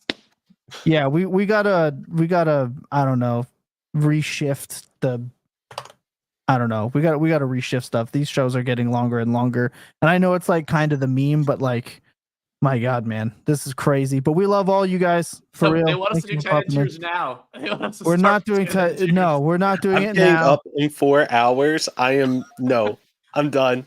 Lucas is cutting the show off. Lucas Look, is I just going on a again hunger strike if we do tight end tiers. You know what? I can survive for a Hey. little while on that. do you guys Lucas Wanna will be playing know the silent game as a how you can protest. he says for the people we got Joe Schmo, love the podcast, we appreciate you.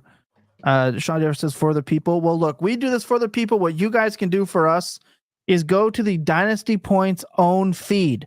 We love that you download the podcast on the Fantasy Points Now feed. It helps us out way more if you just look up Dynasty Points on your apps and listen to the Dynasty Points feed. That link will be in this podcast as soon as that gets uploaded tomorrow morning. I'm going to put it back in this description. We're going to post it all over social media. You guys continue to be the driving force to making this show the most listened to show on this network for all of Fantasy Points every single week, except for the IDP guys. And look, we're coming for that title. IDP guys, I don't know how you guys work the magic that you do, but you're all degenerate sickos that play that format. But we're coming for the title. We're coming for the championship. We will be the #1 downloaded podcast permanently, but for the year-round pods, yeah, and it's because of you guys. So let's just keep that going. Let's keep growing. We do it for you guys. We have a lot more fun Dynasty stuff coming your way. Articles. Herms just released his new one. Theo Greminger is doing work for us all the time. Dynasty all the way up. I'm tired. Again, That was an very extra sorry 15 for the minutes power after we cutting said we out. Didn't have time for player picks, by the way. Hey. Well, then we'll be doing player picks and the outro. So why don't you shut the fuck up Anyway, and let me now outro? we have time for 5 for 5. Special Billy Stat Corner. No, we're getting out of here. Clear eyes, full hearts can't lose. And your best days are always spent tilting. Good night, everybody. It's over. Why are you shaking your head? You're welcome.